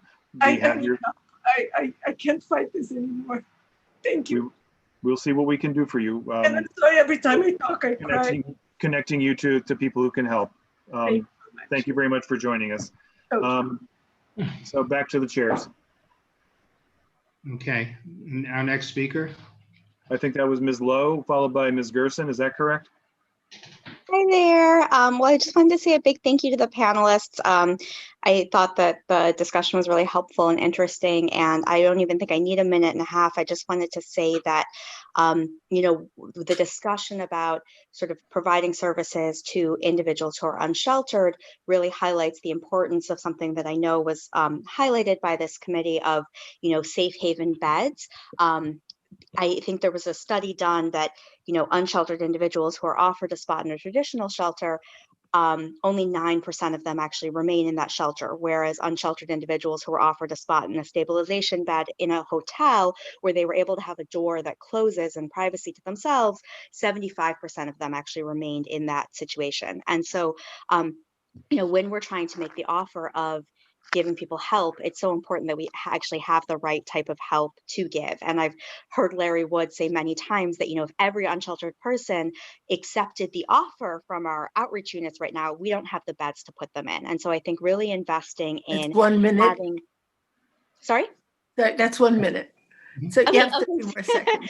And so I think really investing in, you know, beds in the right type of setting where people actually have privacy and have safety is so important, because I've heard so many times that a congregate shelter setting often makes people feel less safe than they actually felt, you know, actually being unsheltered and on the street. And so, you know, I think that's so important that we actually invest in that shelter capacity and the right kind of shelter capacity where We people have to interrupt, Ms. Gerson. Yep. Thank you so much. Thank you, Corinne. Hi, good evening. So I have several questions. Thank you for the time. One big one is, can you help explain to me, I'm not sure which of you is the right person, but how does safe haven clients get prioritized for permanent housing relative to other single individuals who go into regular shelters? Because it's exciting to hear how quickly they can move through the system, but my understanding is that other people languish in the regular shelters. And related to that, my understanding is we have a multi-billion-dollar budget that DHS is spending, and yet many people certainly perceive that the congregate shelters are not safe. I don't know if that's a perception that needs to be changed or if the congregate shelters are in fact unsafe, which is more of what I've heard. So how do we solve that problem as opposed to just building a shelter that is okay? We have tremendous numbers of shelters that seem to not be okay, that aren't, as far as I can understand, moving people to shelter.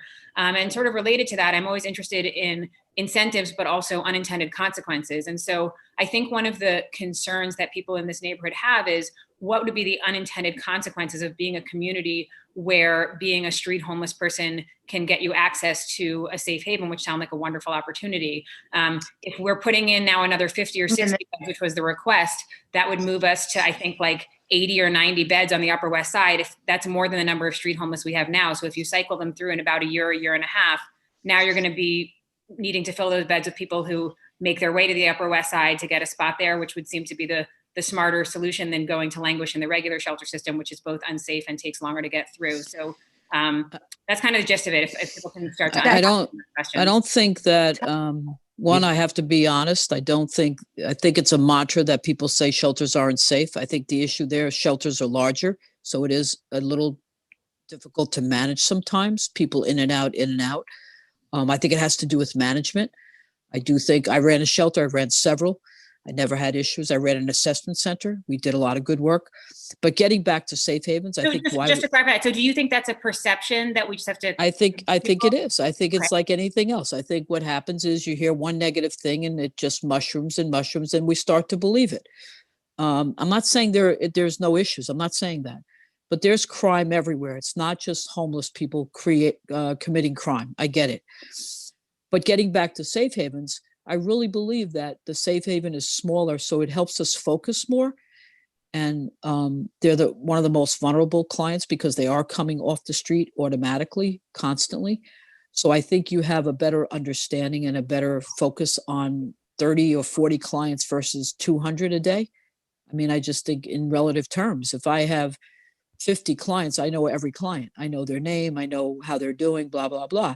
If I have 200 or 300, it's a little harder to manage every single day, all the clients. That's just life in whether you study in a large group of classroom in a college, 100 versus 30, you talk about children, they tend to do better in smaller classrooms, more attention, more focus.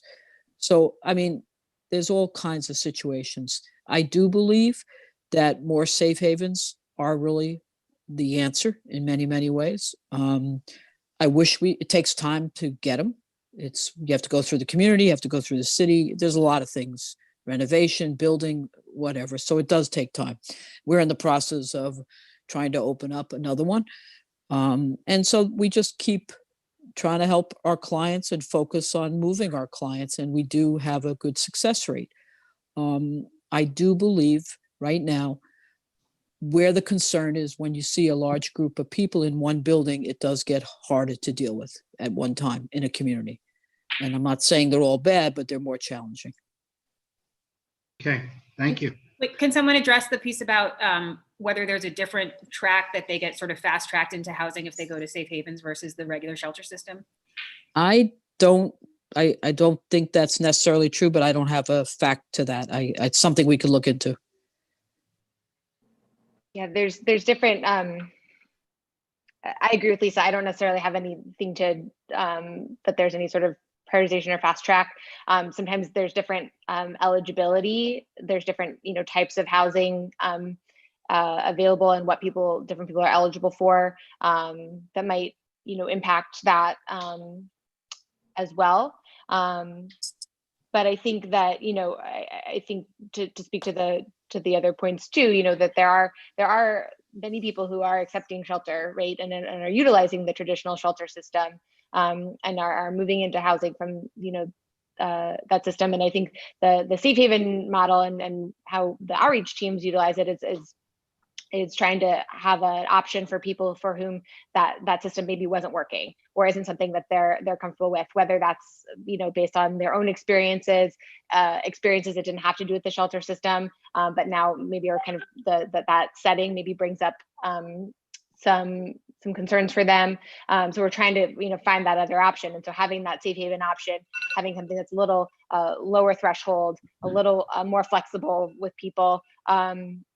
That we can offer is sometimes that thing that makes gives people the option that works for them. And the third part of the question was about I have to stop because we have another person. My that third needs part to wasn't speak. answered, and there have been some really long comments by people on your panel who are members of the board. Spoke So three or we're four gonna times. I just want to know now. the west side piece we're talking about. We're gonna finish up. Can someone explain why we need 90 if there's only 80 people? So we're gonna need to stop. Excuse me, we're going to proceed.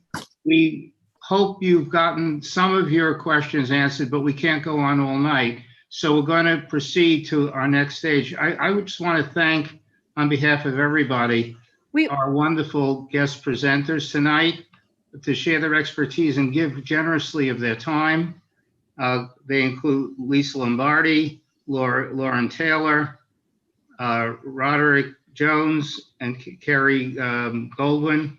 And you've enlightened us, you've helped sensitized us to a certain degree and helped us understand the situation and the people who we consider street homeless much better. And we look forward to working together with you and support, as community board, supporting the work you do in any way we can moving forward. But I think you deserve a show of appreciation. Thank you. We also have two other comments from community or community members of the public. I want to make sure that we hear from everyone. Mark, if you can promote Amanda and then Jenna. Amanda Fiok and then Jenna Witten. And my apologies if I'm mispronouncing names. Very good. Jenna is already promoted. I will look for Amanda right now. Here we go. And we'll take Amanda as the last comment on this topic, and then we'll go to Jenna. And I want to thank Jenna for patiently waiting. Thank you. They're both there. Okay. So let me hear from Amanda. All right. Thanks so much for giving me a moment here. I just, I appreciated your comments in the beginning, Mark, about, or who, I don't remember who was reading the rules of today. I am seeing a lot of comments about addiction and mental illness and whether people should get housing when they're still struggling with addiction or mental illness and they need to get sober and there needs to be stipulations. I just want to say, as somebody who is in recovery from addiction, that if I did not have access to housing and certain basic needs, I do not know how I would have gotten sober. Also, we have to remember that relapse is often part of the recovery process. And with each relapse, hopefully we are getting one step closer to recovery because we were learning from relapse. We cannot criminalize mental illness, we cannot criminalize addiction, and we can't punish people for relapsing in an illness that is by definition a relapsing illness. This is part of the process. So we have to get these people into safe housing situations. 1 minute. Build rapport, build trust. And as they say in the rooms of Alcoholics Anonymous, Sometimes you need to love the addict and the alcoholic until they learn to love themselves, and that is part of the process. I want you to come work for me. So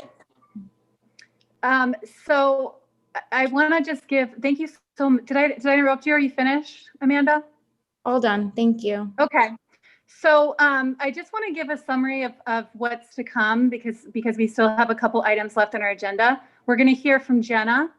And again, I thank you, Jenna, for waiting. And then I'm going to present the resolution on hate crimes and responses to that.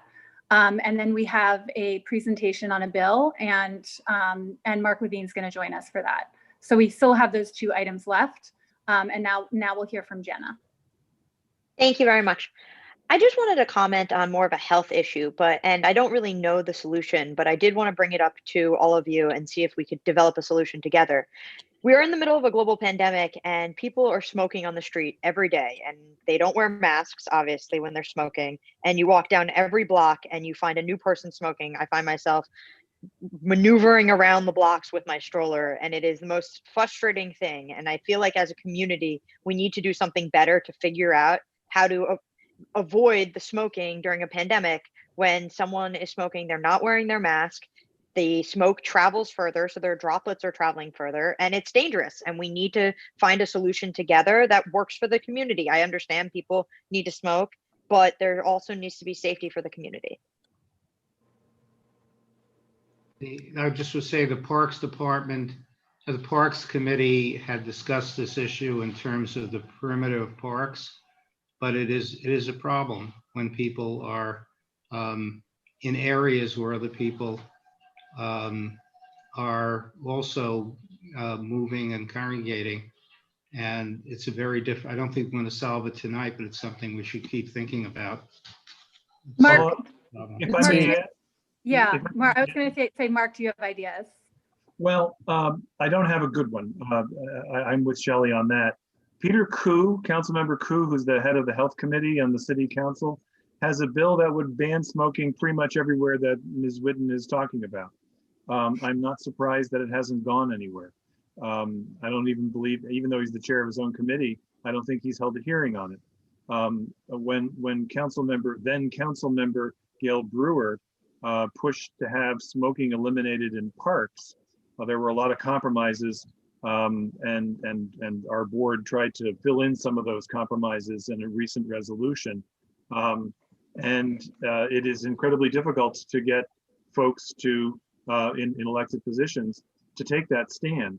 And having banned smoking in a lot of indoor spaces for some, I will personally offer pretty good reasons, it's very hard to then take away the exterior as well. That said, congregating in front of doors and or under windows of residential buildings, it is a problem. It is not illegal, so it's not a law enforcement issue. It is a need for some kind of modification of the law, and or an appeal for better behavior. But when you're appealing, it's different than you're enforcing. I completely get the frustration, and I'm open to more creative solutions. But I'm sorry to say I don't have one myself. So Will, as a committee, I think we should just continue thinking and talking about that. And then maybe we can also think of other people or agencies to follow up with. So I want to thank everyone for their comments. And I want to thank the presenters for coming. Don't feel like you have to stay for the whole meeting. We'll definitely follow up with you. And Mark, if you could please pull up one other point. We will follow up with those. There are some questions in the Q&A, so we will follow up with people who ask those questions. They're very specific to get answers, and we'll follow up with you. So we won't forget that. Thank you. Thank you very much. I am going to leave the meeting, Lisa Lombardi. Thank you. Yeah. Thank you, Lisa. Thanks, everybody. you Thank so you for having me. Thank you. Thank you. Bye-bye. Thank you. Thank you so much for having me too. I appreciate it, the opportunity. Much thanks. Thank you all.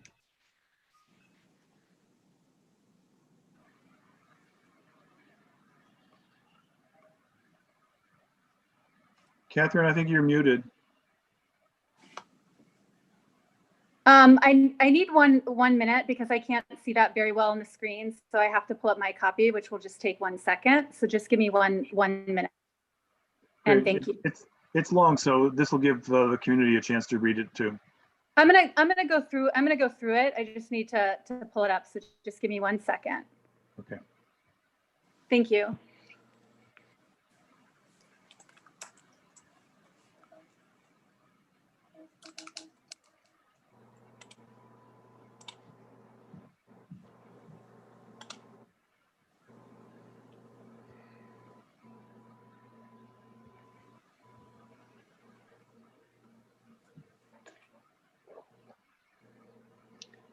Just to say, in the meantime, our committee has dealt with hate crimes and bias issues of different types in the past, and this is our current attempt at speaking out.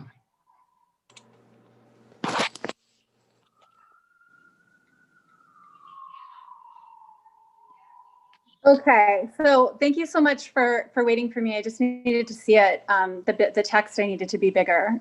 So I appreciate. So this, I want to go through the text, which is about a page and a half, because I want people to be able to actually see and respond to the detail. So I'm just going to read through it. This resolution is based on the following facts. The FBI reports data on hate crimes, which they define as motivated by biases based on race, gender identity, religion, disability, sexual orientation, and ethnicity. Crimes include intimidation, destruction, damage, vandalism, simple assault, aggregated assault, and other offenses. We wrote this resolution in response to an FBI report that came out this month. According to the FBI, in 2019, hate crimes in the United States rose to their highest level in more than 10 years. More murders motivated by hate were recorded than ever before. That was reported in a few different places.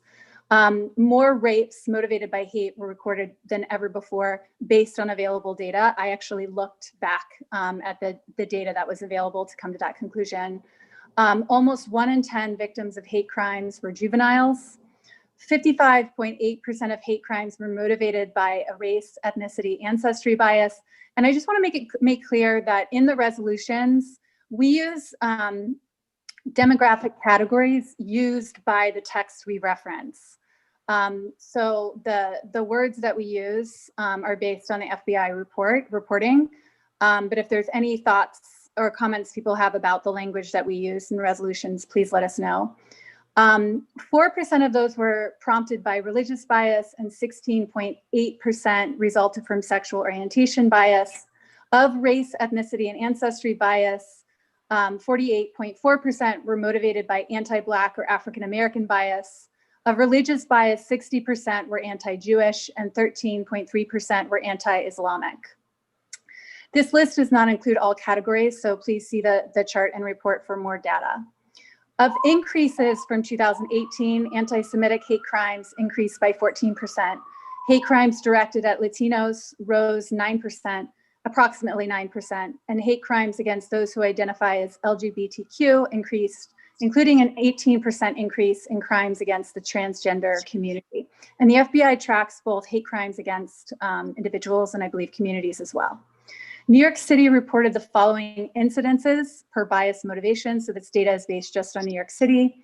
90 race, ethnicity, ancestry, 266 religion, 53 sexual orientation, 1 disability, 0 gender, and 13 gender identity.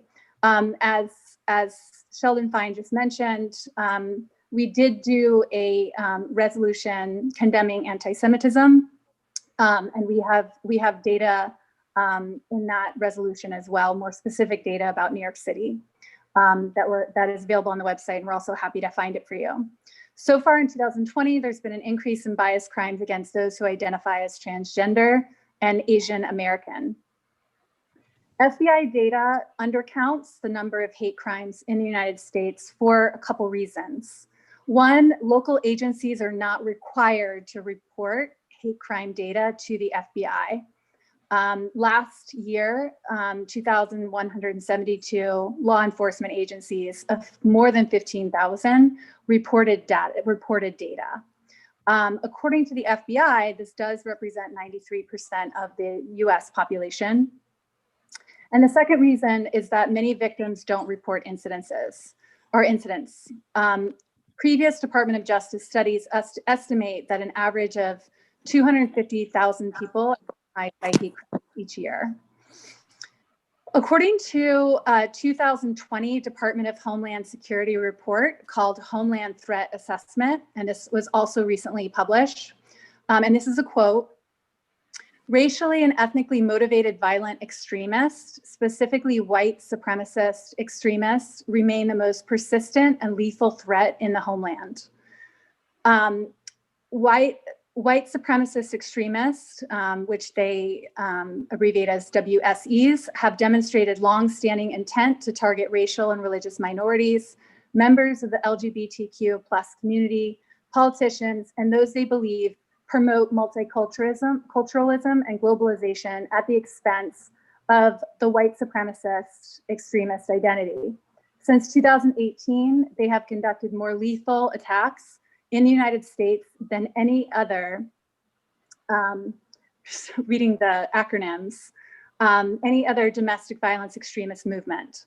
The report notes that, quote, "racially or ethnically motivated violent extremists could seek to exploit concerns about social injustice issues to incite violence and exploit otherwise peaceful protest movements." The number of white nationalist groups grew 55% between 2017 and 2019. So we researched what the city could do to combat hate crimes. And there's a number of things, and that's what we're calling for. The first resolve, therefore be it resolved that Community Board 7 Manhattan, first we reject and condemn all forms of hate and white supremacist extremism, affirm every person's rights to freedom of expression, protest, and safety. And we stand in solidarity with all those who are targeted because of their race, ethnicity, religion, national origin, gender and gender identity, sexual orientation, immigration status, disability status, and all other classes protected by New York City human rights law. Be it further resolved that Community Board 7 Manhattan calls on the mayor to include more robust anti-hate crime and community resilience curricula appropriate for in-person and remote learning in New York City schools. And we call on the Manhattan District Attorney's Hate Crime Unit to provide more educational outreach to schools, community groups, and religious organizations on strategies for identifying and reporting hate crimes to law enforcement, as well as information on available resources and supports. We are very glad to work with the Manhattan Borough President's Office, and those of us that have attended their diversity and inclusion trainings have, I believe, benefited greatly from what they offer. Though they do very good work in this area, but they need more resources in order to conduct that work. So we call on New York City to provide the Manhattan Borough President's Office with resources needed to provide additional diversity, equity, and inclusion training in collaboration with the New York City Commission on Human Rights. They are moving towards making those trainings mandatory. Right now, they're optional. Support for community boards to address issues specific to their boards and districts. Development of more specific questions related to demographics and diversity, equity, and inclusion on board applications, which they already share with the public. So you can get demographic data about boards and how representative they are of communities, but that data is limited. And also, we would like for them to provide more guidance to boards to develop diversity, equity, and inclusion committees and or task forces so that we can take proactive stances and develop strategies to address individual and community biases that lead to discrimination and hate crimes. Finally, we call on the NYPD to continue to improve data collection and reporting on hate crimes and provide training to improve trust between law enforcement and communities to encourage more reporting of hate crimes. So that is the resolution. Are there questions or comments from the committee?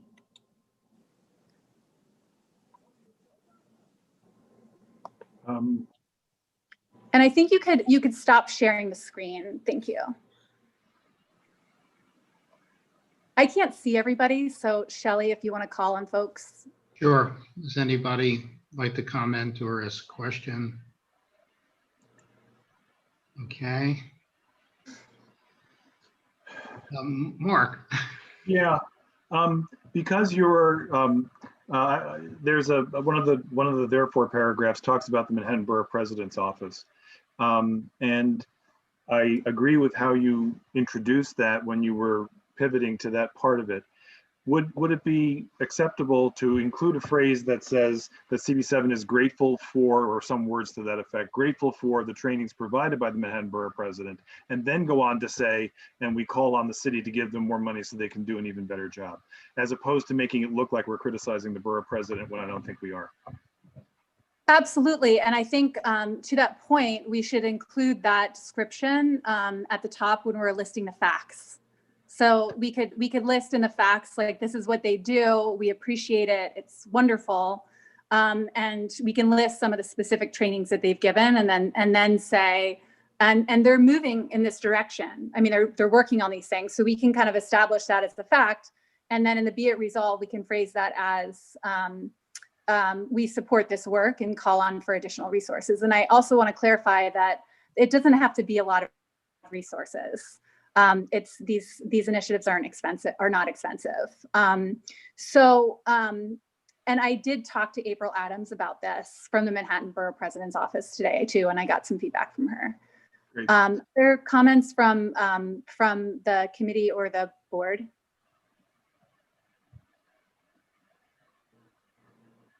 I don't see any.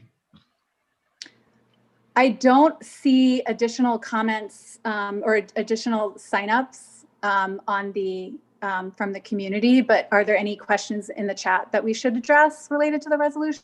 Does anybody see any? Maybe you can drop the link to sign up one more time into the chat just to make sure. Okay, that takes me 1 minute. That'll just take me right 1 minute. Very good. Okay, so just give me 1 second. Thank you. Thank you. Meanwhile, I'll stall for time by saying that I did see in the Q&A someone reinforcing what Ms. Whitten had said about the smoking and asking that we not let that drop. And we will continue to ponder that and try to find a solution, recognizing it's difficult, but thank you for the comment, and we will be sure to keep it on our minds. Okay, so are there any other comments from the committee or questions? I did post the link, so we'll wait a minute to see if anybody signs up. But in the meantime, are there any comments or questions from anybody else on the committee? Or board? Or board? No, this is great. Thank you. I'd like to compliment Catherine on the excellent research. Absolutely. Yeah, thank you, Catherine. Second. Thanks. My only comment is I fully support it. It's so important, and absolutely. Okay. And I think I also just want to thank you so much, Doug. I want to thank everyone on the committee for support of this work, and for Shelley, my partner, for support with everything. So no one has signed up on the sign up sheet, so I think we could take a vote. Yeah, motion. Those who favor the motion vote yes by. Why don't you do a roll call? It's not that many people, and so just because that way you'll call on the committee members first. Okay, so Catherine, the last row. Yes. Okay, Sheldon Fine, yes. Let's see who's here. Courtney. Courtney's here, right? Yes. Yes. Hi. Yes. Okay. Rosa, is Rosa still here? Yes. Yes, hi. It's hard to figure out where people are. Badge, Yes. Robert? Yes. Okay, and I'm a yes. Any other committee members that are still here? Nope.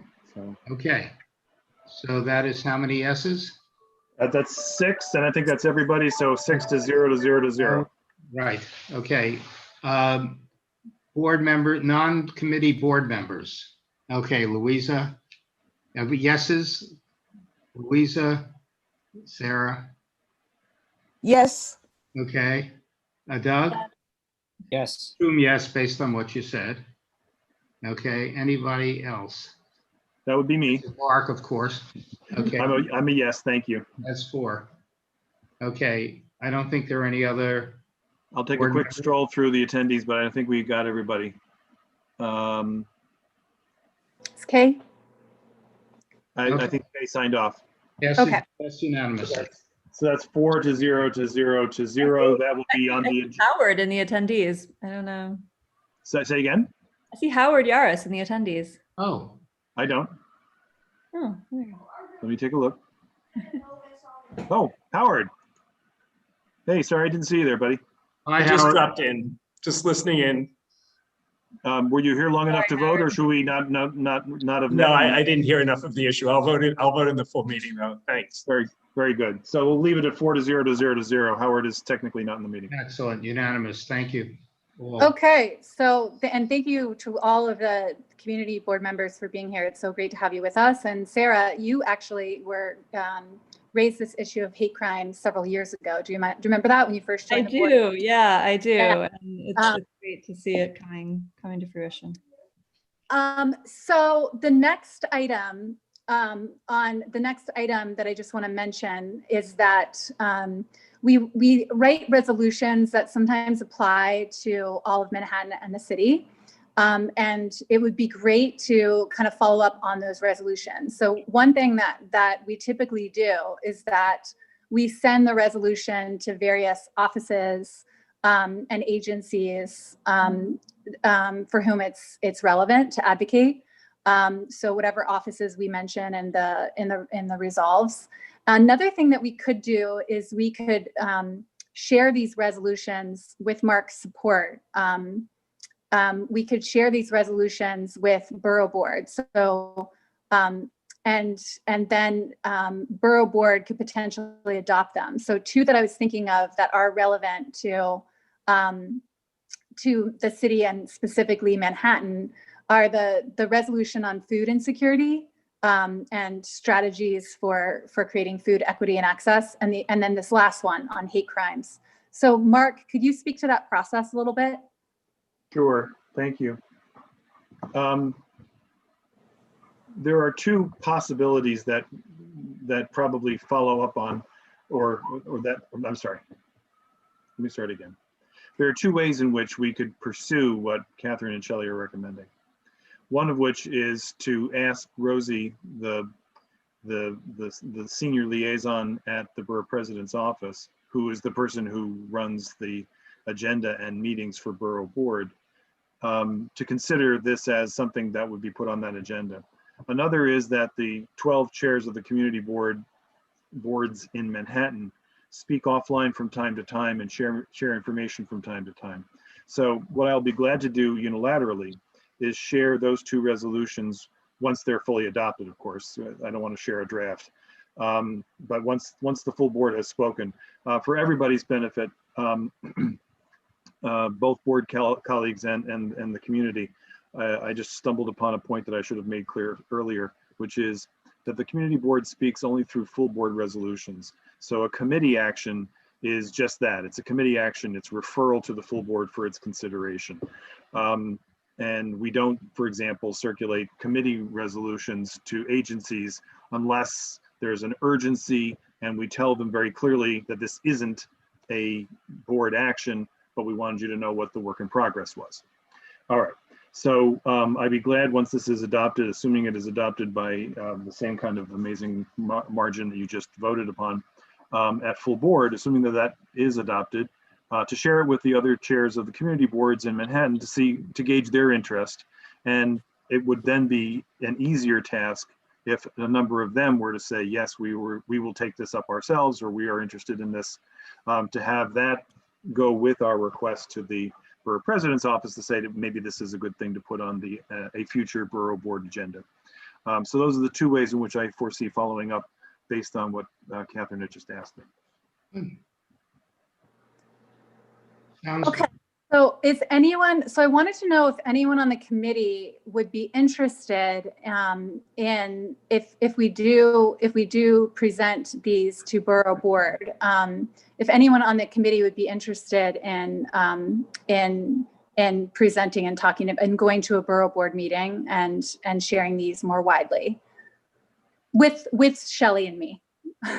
Would anybody else on the committee be interested in presenting those? The one on against hate crimes, that would be to the other community boards in Manhattan, or the one on food.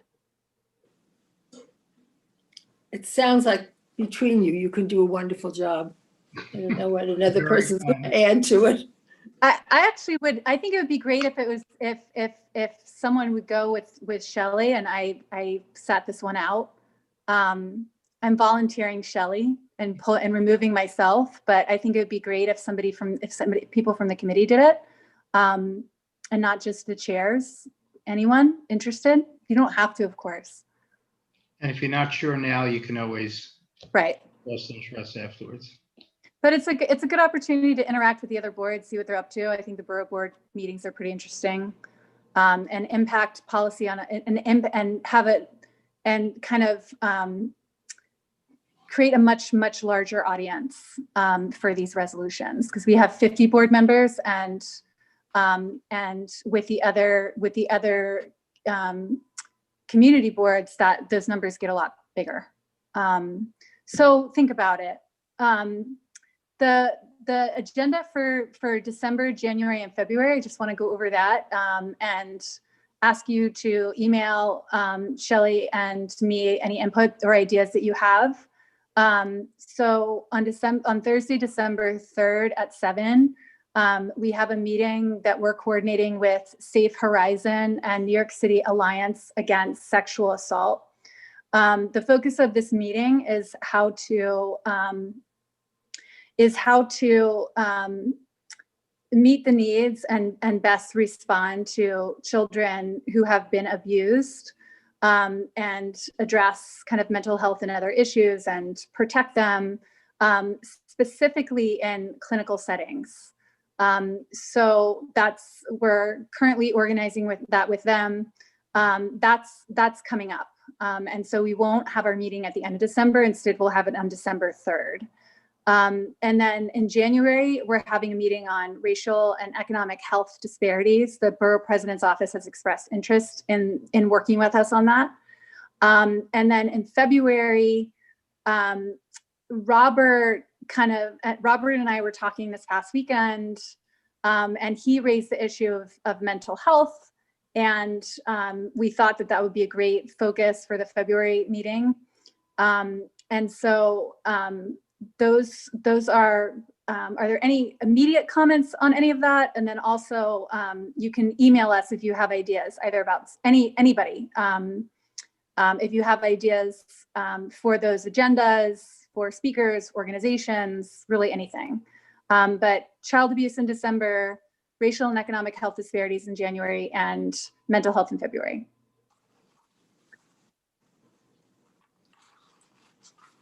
Okay. Mark Diller, are you there? I am here, and I see Mark has his hand up. I don't know if it's about what you just said, so I'll. Okay, I want to address the hand, but I want to call. But in the meantime, can you please send Mark Levine and the link to join our Zoom meeting? Because when we're ready for the presentation on his bill, he wanted me to send him the invitation then. Do you know what email address he wants me to use? I can ask him. So. You go ahead with the meeting. I'll try to figure that out, okay? Okay. Were there comments in response to the December, January, and February meetings, agendas? Yeah, Doug, I just wanted to say we can talk about this offline, but the subject matter expert that I've talked to you about, Yes. would be very apropos for the December 3rd meeting if he's Yes. available. Yes, that'd be great. Thank you. Yes. Sure. Okay. I'll jump out for 1 minute to just get things set up for the next step. So just excuse me for 1 moment.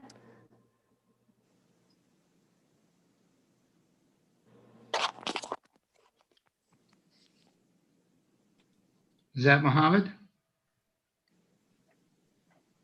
That's me. Hi. Welcome. We're trying to. Thank you for accepting my request. Okay. We're going to introduce you in a minute. We just want to see if Mark can get on because he was interested in hearing speak about his bill. Oh, that's good. And I'll be happy seeing him. Maybe you can tell people who you are. Yeah, so, yeah. Okay, so my name is Mohamed Tikani. I am originally from the Gambia, West Africa, and professionally I am a medical doctor, but currently reading a master's in public health at the School of Public Health and Health Policy, the City University of New York. And we're doing, sorry.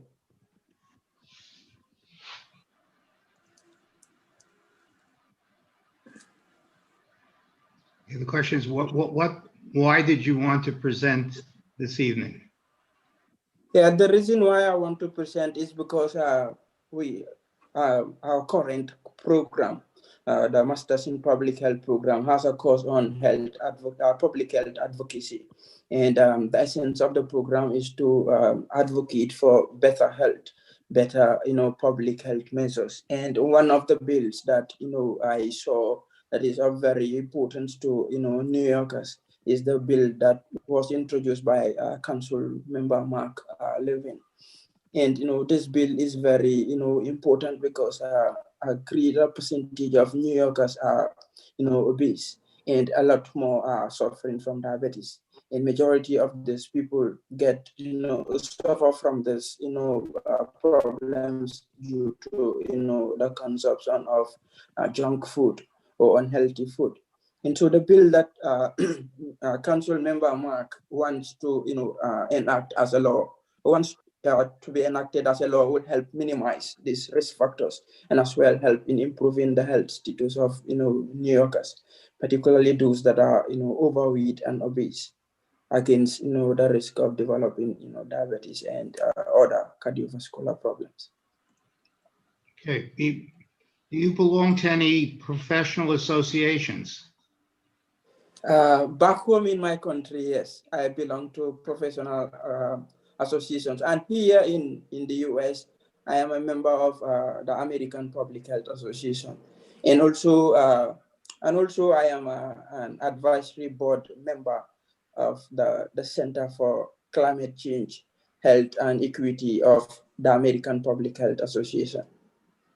Okay, because I think that's helpful. People understand your standing and possibly that you could reach out to the agencies that you're associated with, the associations, for support also, for backing. Now, Catherine, have we found Mark? I texted him, and Mark is trying to connect with him, but I think it's very exciting that he wanted to hear this presentation, and hopefully he'll jump in. In the meantime, we can get started, Mohammed, and we're so glad you're with us. Thanks for coming to give us education on this bill. Mark, can I offer a footnote to Mohammed's APHA credential, and that goes way back, but it's going to give you an idea, if I may, Sure. on the importance of this. Mohammed, in 1974, I attended a American Public Health Association conference, which was a yearly conference that was in Chicago in January. And one of the arguments, because we were pushing for certain legislation out of Congress, and one of the requirements to be taken seriously in Congress at that time was to get, well, let's use the word imprimatur from the APHA. So as a body, it had such clout that if you wanted serious legislation, I forget exactly what it was. I don't know whether it was immunization or whatever it was. The idea was to marshal the support of the APHA conference and then take that with you in your proposals to Congress for particular legislation, and then you had a better chance of succeeding. So for the other members of the committee who may not have an experience with APHA and these other organizations, and I hope that because today we have critical issues, I hope that they have the clout today that they had then. Okay. So can we proceed? Catherine? Did Mohammed hear? Yes. That's it? Okay. Yeah. So Mohammed? Yeah. All right. Once more, thank you very much for having me. Thank you very much for having me and, for accepting my request. As I said earlier on, I am professionally a medical doctor and currently reading a master's in public health and concentrating on health policy and management at the Graduate School of Public Health and Health Policy. This public testimony I am doing is part of, a requirement, an assignment that I need to do as part of a course that I am doing named Public Health Advocacy. The essence of the program is to advocate for good public health measures that are essential in improving the health status of the community, because in public health, the whole objective of public health is to advance the health of the community. When the community gets healthy, less is being spent on health budget, on economics, and all lots of things. So a better and healthy community is very, very important. We can move to the first slide. Next slide. Yeah, I'm trying. There it is. All right. So the bill I want to talk about is Bill number 1326, which was introduced in 2019 by Council Member Mark Levin. It is a bill that belongs to the New York City Council, and this bill was introduced by Mark as a means of curbing the amount of junk food that is present in New York City markets. And the name of the bill is requiring added sugar notification on menu boards and signs. Why is this important? This is important because a lot of people, especially New Yorkers, don't know the contents of the foodstuffs that they consume. And so if there are labels of added sugars on the food they buy or the food items they buy, it could as well be a source of awareness for them to know what they are buying and the risk that is related to what they are buying. The objective of the bill is to require chain restaurants in New York City to apply warning labels on food items or menu items and signboards of foods that contain more than 12 grams of added sugar. In New York, a lot of people consume sodas, but majority of them don't know the amount of sugar that is present in this soda they are consuming. And so the bill, the objective of the bill is to outline the amount of sugar, added sugar that is in this sugar sweetened beverages, so that the people buying them will know the risk related to what they are buying, and as well be a source of awareness for them to avoid consuming them. The goals of this bill, there are two main goals. One is to reduce the risk related to the development of obesity, diabetes, cardiovascular diseases, and other diseases that are related to the consumption of sugar sweetened beverages. And the second objective, the second goal, which is very important, is to promote the consumption of nutritious diet, especially fresh fruits and vegetables, because this is helpful in preventing, illnesses. Next. Why is this bill important? Or why is this issue we're discussing important? The importance of this issue cannot be overemphasized. And there are some data that when we review, we will know that the importance of the bill. According to the New York State Department of Health, about 23.2% of adults drink at least one sugar-sweetened beverage per day. Calculate that in a week, in a month, in a year, in a decade, how many people are consuming this and how many are at risk of developing, overweight or obesity or diabetes or cardiovascular problems. Enormous. The percentage of New York State adults who have overweight or obesity increased by 42% to 62%. 62.7% between 1997 and 2018. That is about 20.7% increase. That is a huge amount, a huge increase in percentage of people that have been overweight or obese. And that is something that is the worth taken into consideration. The percentage of New York State adults who are obese increased from 16% in 1997 to 26.7% in 2008, and that is also about 9% increase. So it is more or less telling us that there is the percentages of people at risk of these risk factors are only increasing and not reducing. Why? How can we reduce this? We can reduce this by taking care of our diet, by knowing what we are consuming, particularly issues relating to high sugar diet, and also obesity among children and adolescents are said to be tripled over the past 3 decades. Currently, a third of New York's children are obese or overweight. So if kids or if children are obese at that young age, imagine how they will be, when they become adults and they continue to consume, this kind of beverages. It will be huge amount, and that means the percentage of obesity in the state will as well continue increasing, like it is seen from 97 to 2018. And for diabetes, it is estimated that 1.6 million people in New York, and that is about 10.5% of the adult population, have been diagnosed with diabetes. That is a very huge amount. And so how can we reduce, or how can we bring down these numbers? One very important way of bringing down these numbers is by enacting this bill. When we enact this bill, it will reduce the amount of consumption of sugar-sweetened beverages, and as well promote the consumption of nutritious diet like fresh fruits and vegetables, and as well promote awareness to New Yorkers. This is going to be very helpful, and it's going to help in minimizing cost on healthcare, cost on we were talking about shelter and all those stuff. If there is reduction in the cost of healthcare, the money that would have been used on healthcare will be channeled or outsourced to housing and provision of accommodation, and that will be very helpful. Next slide.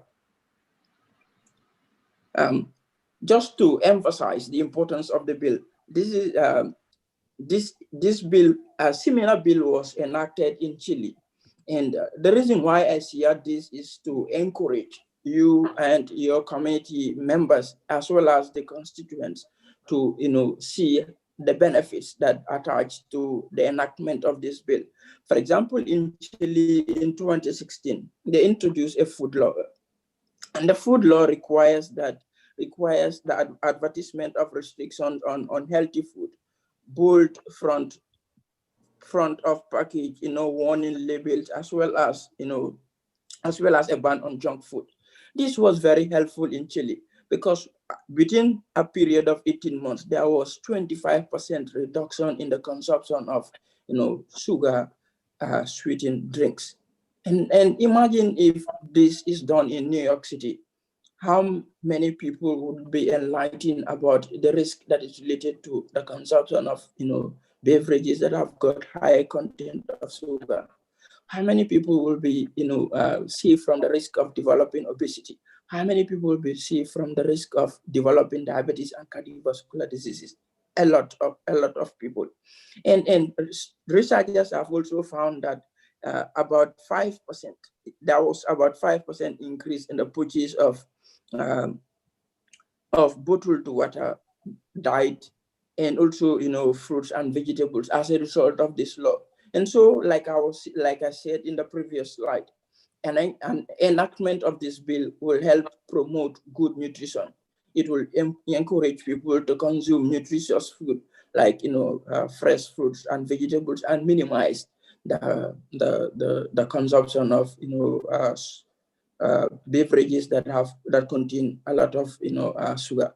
However, the enactment of the bill cannot just be, it cannot just have it won't be easy, because most of the times bills like these are always faced with a lot of resistance from interest groups, because when you enact this kind of bill, the interest or profit really gained from the sales of this kind of foodstuffs will minimize, and so there will be resistance. But with a committed community and constituent, now I'm sure the bill can be enacted.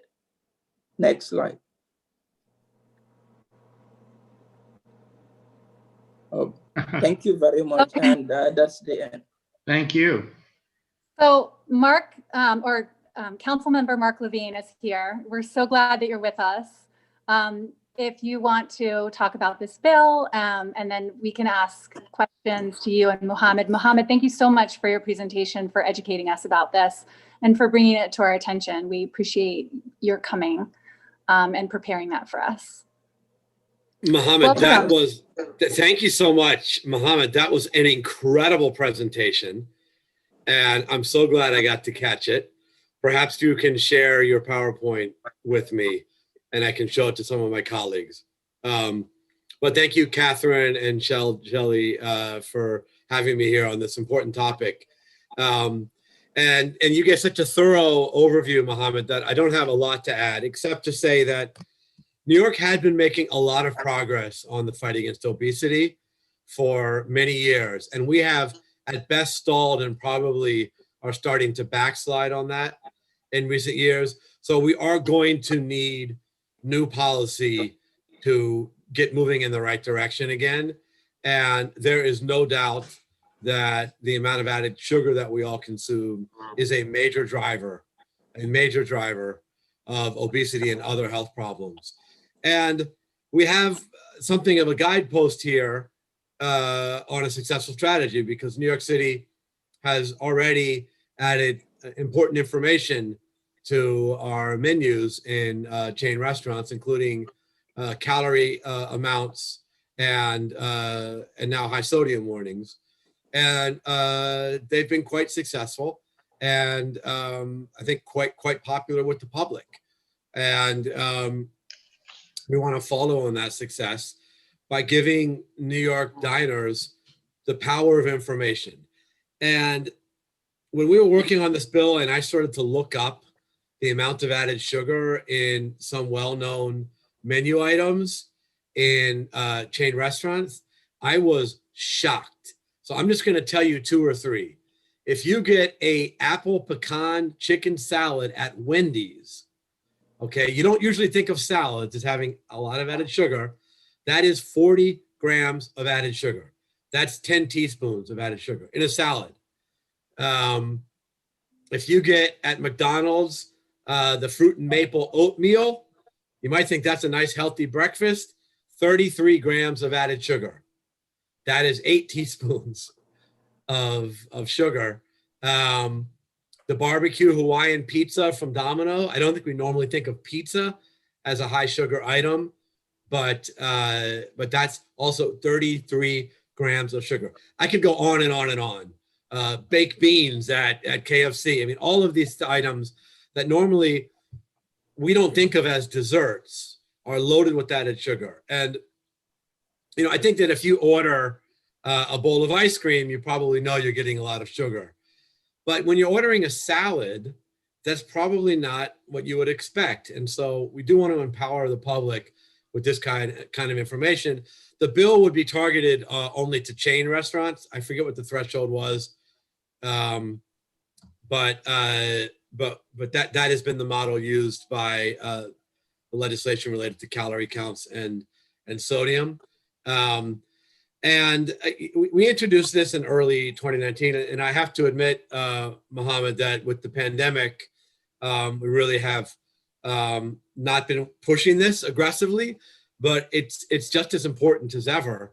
And I thank you for bringing it up. And I think your advocacy could help us restart the campaign, because unfortunately, I think the need is greater than ever. And frankly, we have seen in COVID that some of the underlying conditions are certainly directly attributable to diet and specifically overconsumption of sugar. So I think there's a very current reason to get back into this. So I'll just pause there, but thank you again, Mohammed, and thanks to Shelley and Catherine for focusing on this topic tonight. And oh, by the way, thank you also, Chair Diller, for being here and for your continued amazing leadership on this and many other issues. Yeah, you had it right the first time. It's Catherine and Shelley. So are there questions for Councilmember Levine or for Mohammed from the committee or from board members? Thank you so much, both of you, for being here. Yes. Robert, question? Yeah, I want to thank Mohammed. I agree with the councilman. It was a great presentation. But something occurred to me when I started traveling to Florida, where I go for summer, pre-COVID. And I would be interested in a comparative research study because Florida is about sugar. That's where the sugar is grown. So when you roll around in your car in Florida and you think you're lost, you think you're in a different country where you see nothing but sugar cane for hundreds of thousands of acres. And then you go downtown to the social area where you have the restaurants and the young people and everyone's going to eat and drink and all of that. And you think you're ordering a simple drink. It's all sugar. Everything in Florida is sugar because it's a sugar economy. So that, and I support, I used to drink soda. I haven't drunk soda in God knows how long. But I'll have my beer. Beer has sugar. But you have sectors of the economy that are built on sugar consumption.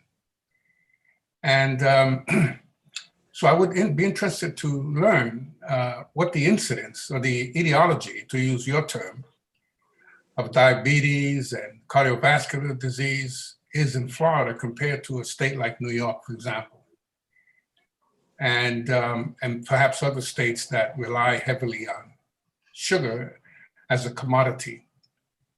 But I applaud your research and the argument and the work that the councilman is doing in the city council, because we have a critical problem, which is being aggravated by being locked down and then being re-locked down and the whole thing. And I put on my pandemic 25 Libras, which I'm having a hell of a time trying to shake, and walking doesn't work. So there is an issue.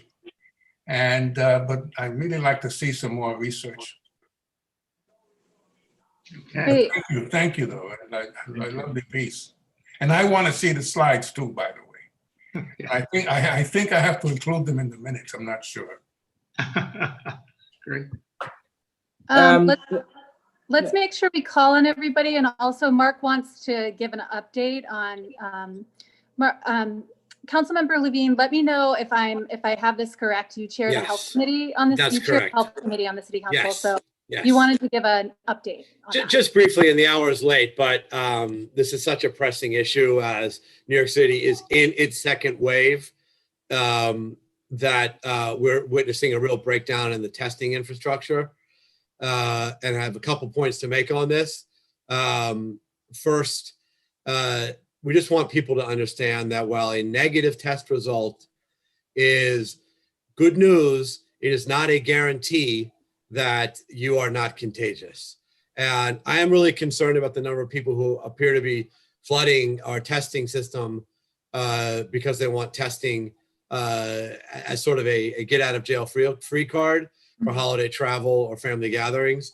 And well, of course, if you must travel, and we hope people don't, and if you must gather, and we hope people don't, getting a negative test is preferable. We don't want people to overread the meaning of that and to let their guard down in any way. And frankly, I'm concerned at this point that we're crowding out some people who really are symptomatic and high risk because the testing system has been overwhelmed. Having said that, it is absolutely unacceptable that we do not have more capacity to collect samples, and the long lines of hours are just intolerable and are themselves a public health threat. We have to dramatically add to our capacity to collect test samples in the city. That means more pop-up sites, more mobile sites, more at-home testing kits distributed. That technology is pretty well established, and more point-of-care testing in doctors' offices. We have growing possibility of self-testing, and in fact, we're looking to open a pop-up testing site in my district office. It's not in CB7. It's in a little bit farther up on 141st Street, but I'm pushing very hard for this. So know that it's a source of enormous concern. But I do also want people to have a balanced view of what testing does and does not tell you. And I'm just hoping we all remain extremely cautious ahead of this holiday weekend. So I'm going to pause there. If there's time and appropriate, I can take more questions. I can talk about the broader COVID outlook and the data, et cetera. But I think I'm going to pause there and see if there's any time or interest. Yeah, so I just wanted to add little to what you said. It is important for people to understand that a negative test doesn't equal to immunity. A negative test means that you don't have the virus at that point. And also, and many other countries, because they maximize testing and isolated as many, infected as possible from the non-infected population, and that help in minimizing the spread.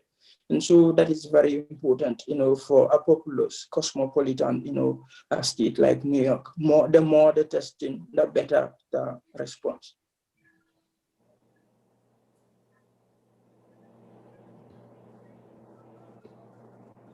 Okay. Okay. Any questioners that you can see? Any hands? There's one hand in the among attendees. There's a hand raised. I also have a question for Mark, a follow-up question for him, for Councilmember Levine. Is he still with us? Yes, I am. Okay, there you are. I can't see everyone on my phone.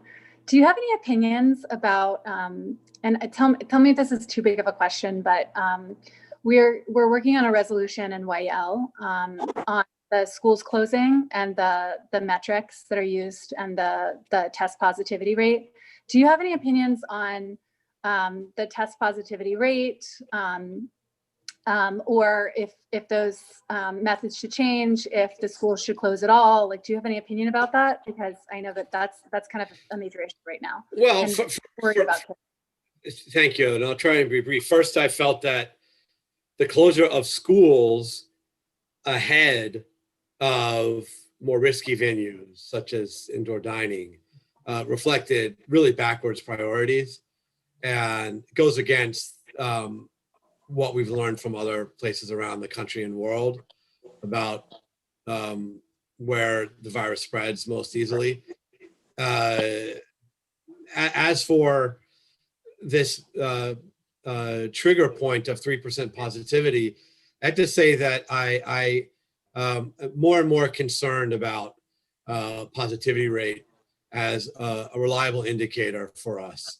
It is currently being impacted greatly, for example, by the number of young, healthy people who are getting tested ahead of travel. And so we have seen for about the last week or 10 days, some consistency of positivity rate around 3%, while the actual number of cases is going like this. I'm not sure if I'm doing that right, but we've had a doubling of cases in New York City in the last 14 days. I'm not sure how much the public even hears that, but I mean, that's an extremely worrisome indicator. And I think at this point, probably more relevant than positivity. As for reopening of the schools, I think that we should prioritize children with special needs, including District 75, children in temporary housing, which is a shelter, but other similar situations. And then ultimately, when it comes to broader population, I would say elementary school kids. We have seen that the risk is not zero for kids of any age. The risk of spread amongst children 10 and under is really much lower, even than it is for adolescents. So for all these reasons, I think there's actually an emerging consensus about the kind of priorities that I just laid out. And personally, I hope it will not be tied to a single positivity rate. And there'll be a little more room for the judgment of public health experts who are really much better equipped to judge momentum and trends and to see problems and progress as they emerge. Thank you. Shelley, I'm going to hand it over to you because I can't see everyone, but I just want to bring to everyone's attention that it is 9:45, so it's pretty late. Okay, we're going to go on to new business unless there's another question. There's one person with a hand up in among the attendees. Okay, well, that will be our last question. Who is it? Who is that person? It's Erica Gerson, who spoke earlier about a different topic. Okay, Erica, please. Hi. Well, I'm glad that Catherine brought up the schools. That was where I wanted to go with this. And wait, did Mark disappear? Is he gone? He's here. Oh, he's not on my screen. Okay, so my question is, can you be a little more specific? I think we all agree with you in terms of the order of priorities, although I'm not sure how you can specify just that people in a shelter get to school. You have to open the whole school for that to happen. But what exactly can we do? Is anything happening on your level? Are you guys pushing the mayor? Are we pushing the school boards? And what can we all do? Because we have to have a school reopening plan. Even if now is not the time, it seems crazy that we've made it this far and the mayor is saying, well, now that we're in a closing, we can think about what the plan might be. I feel like this is like a #1 priority for all of our families, that we have to figure out how to get our kids in school so our parents can go to work. And you talk about people gathering. I mean, everyone's going to gather if they need to take care of kids. So this should be an absolute top priority. I want to hear what you are doing and what we all can do to move this forward. Thank you, Erica. I agree. We need a school reopening plan. And I and many of my colleagues are pushing really hard on this. Behind the scenes, we have a really strong chair of the Education Committee in the City Council, Mark Traeger from Brooklyn. I'm a member of the committee, work very closely with him. I have to say that it's been, I think, remarkable how much the pressure from parents has had impact down at City Hall over the last 2 weeks. In a way that I haven't seen much. It's really moved the needle. I think it's created a very broad consensus in the City Council about reopening in a deliberate way, in an appropriate way, but expeditiously. And my sense inside the mayor's orbit is it's had a similar effect. And you've seen some, what I would consider to be very helpful comments from Michael Mulgrew, who's president of the U of T in recent days, about a real openness to a quick reopening. So I won't say the word quick, but certainly to a phased reopening.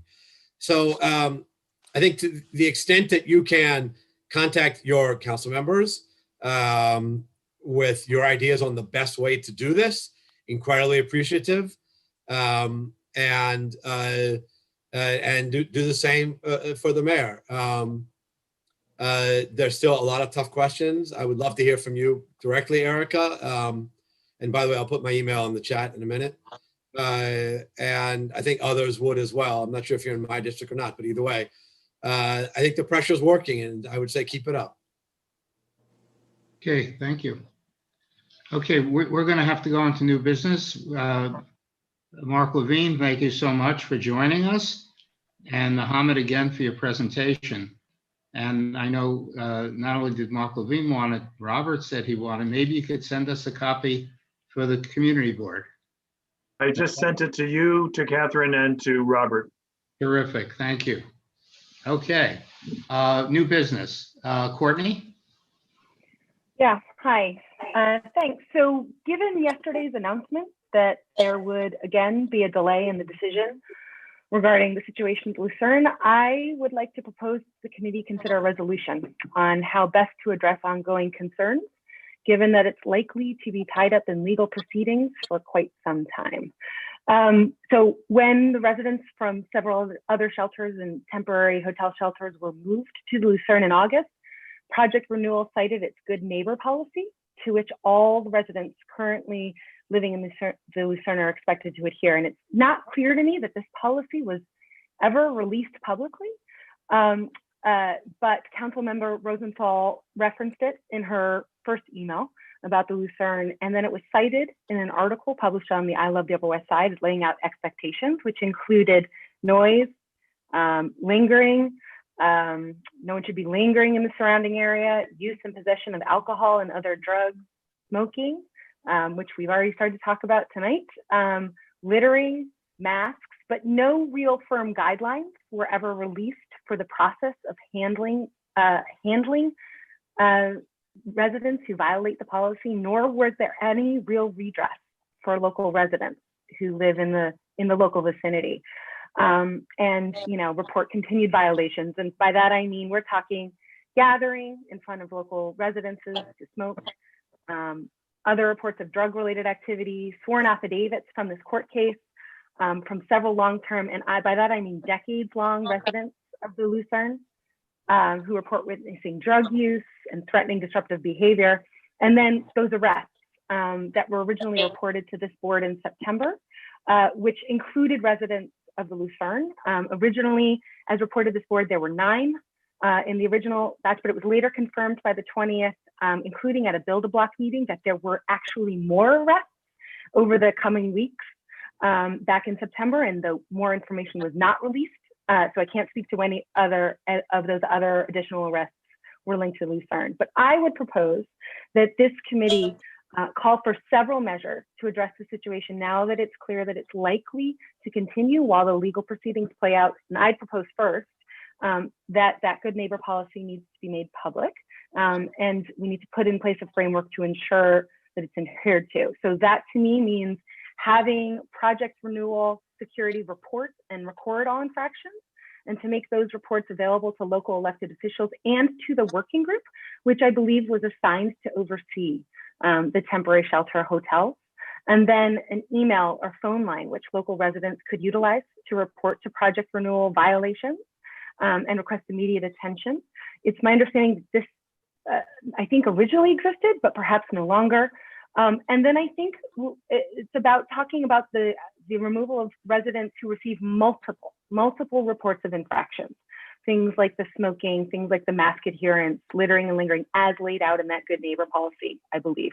And I feel like the working group should be receiving regular reports on repeated violations. And then I think we also need to be talking about the violating that prohibition on the use and possession of alcohol and drugs.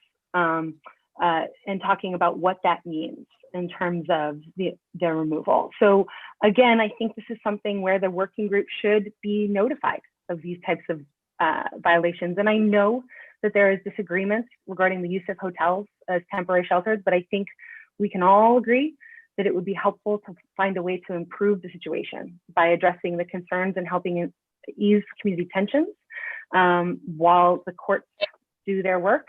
And I think revisiting the good neighbor policy and the role of the working group would be a good place to start. Thanks for listening. Okay. I don't support that resolution, but I'm interested to hear what other people think. Shelley? Yeah. Anybody else? I think that there's some important issues here, but I think they can be solved by having, when the working group was operating, a lot of these things were able to be addressed. Perhaps suggesting to the borough president to reconvene the working group and to have that type of communication that had started and seemed to be effective. Has the working group not reconvened? Was it disbanded? What happened? It wasn't disbanded. It was an ad hoc group, and when litigation ensued, there wasn't it sort of stopped meeting.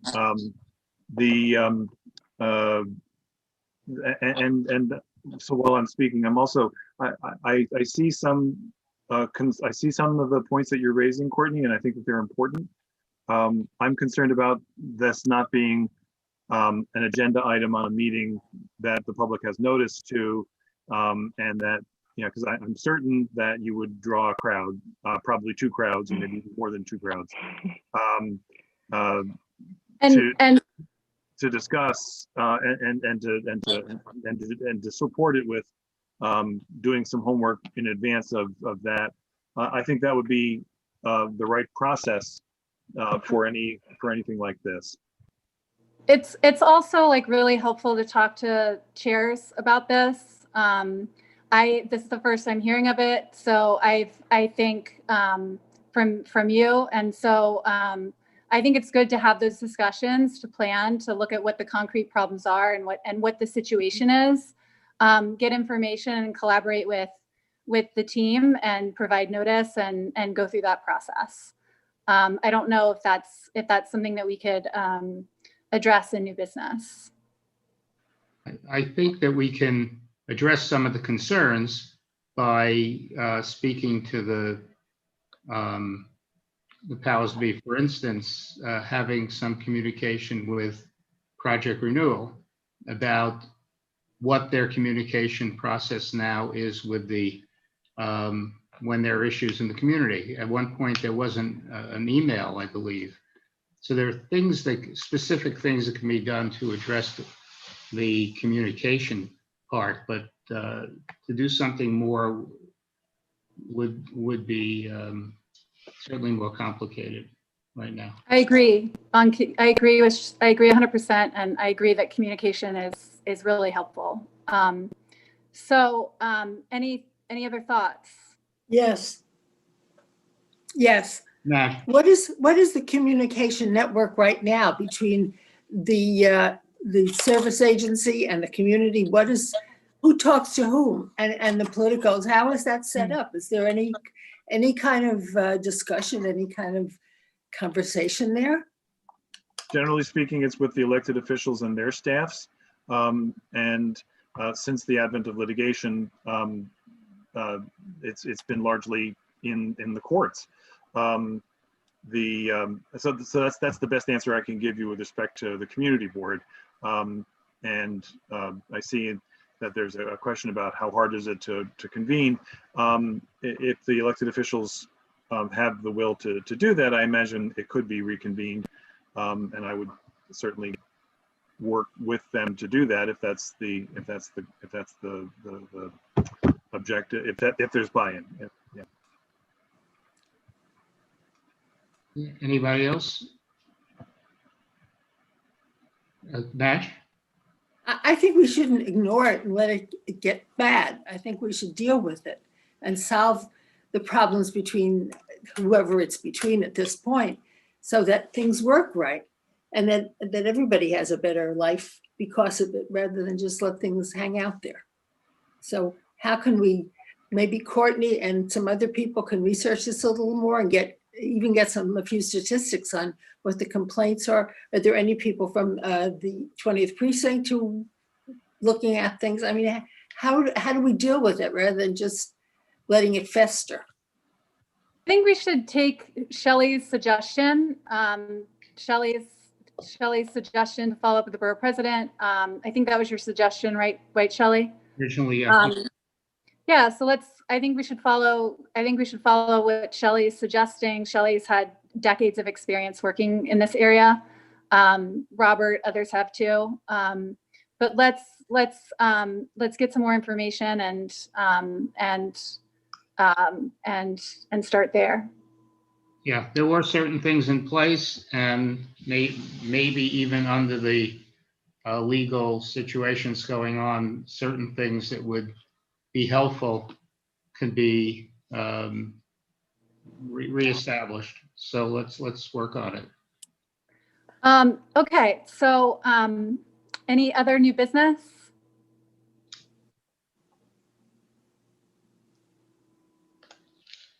I'm not on the committee, but I'd like to just emphasize or reemphasize something that Mark Levine just said, if I may. Sure.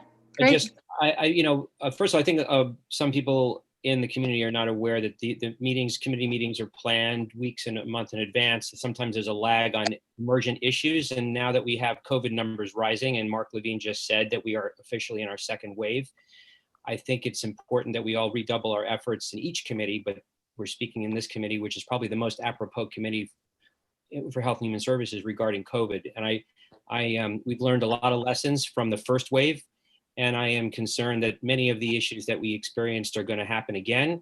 And it does cross over to all of our committees and business, consumer issues, transportation, and on and on. So I just think we should be really mindful that we're going to have some emergent issues upon us quickly. And if we prepare for them, we can better handle them. And if they don't happen, then all the better. And I just want to...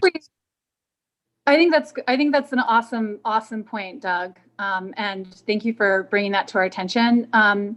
Mark, what do you think of having like a meeting in December to kind of bring together public health experts to talk about like trends that are happening in the city and like COVID related things? Since, as Doug said, like it does cross different committees, like a number of committees. Like what if we had a full board meeting, it wasn't just specific to one committee, to kind of get information, to invite like public health experts to speak?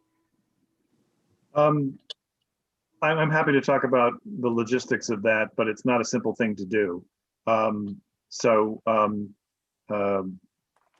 in terms of attracting the right experts and in having a second full board meeting in a month.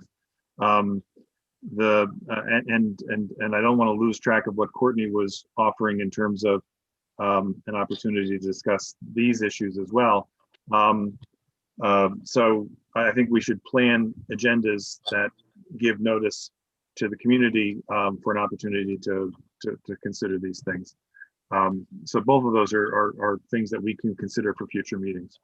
If I may just add that I think of this in scale or analogous to an emergency room procedure where there's a triage, right? So I think I actually said this early on in the COVID crisis that I think the board should think about this in a triage fashion, where what are the most emergent things happening today and possibly tomorrow, such as the need for testing.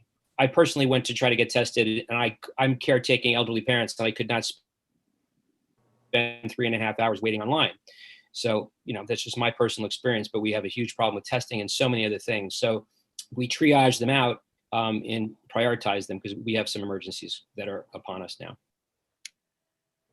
So maybe we could have like a meeting, like a board organized meeting to invite speakers to talk about the testing issue. Like just as that's what Mark raised, is he said, like, I have like a lot of concerns, which makes so much sense about the test positivity rate, because that's just looking at kind of the percentage of people who test positive of those who are tested.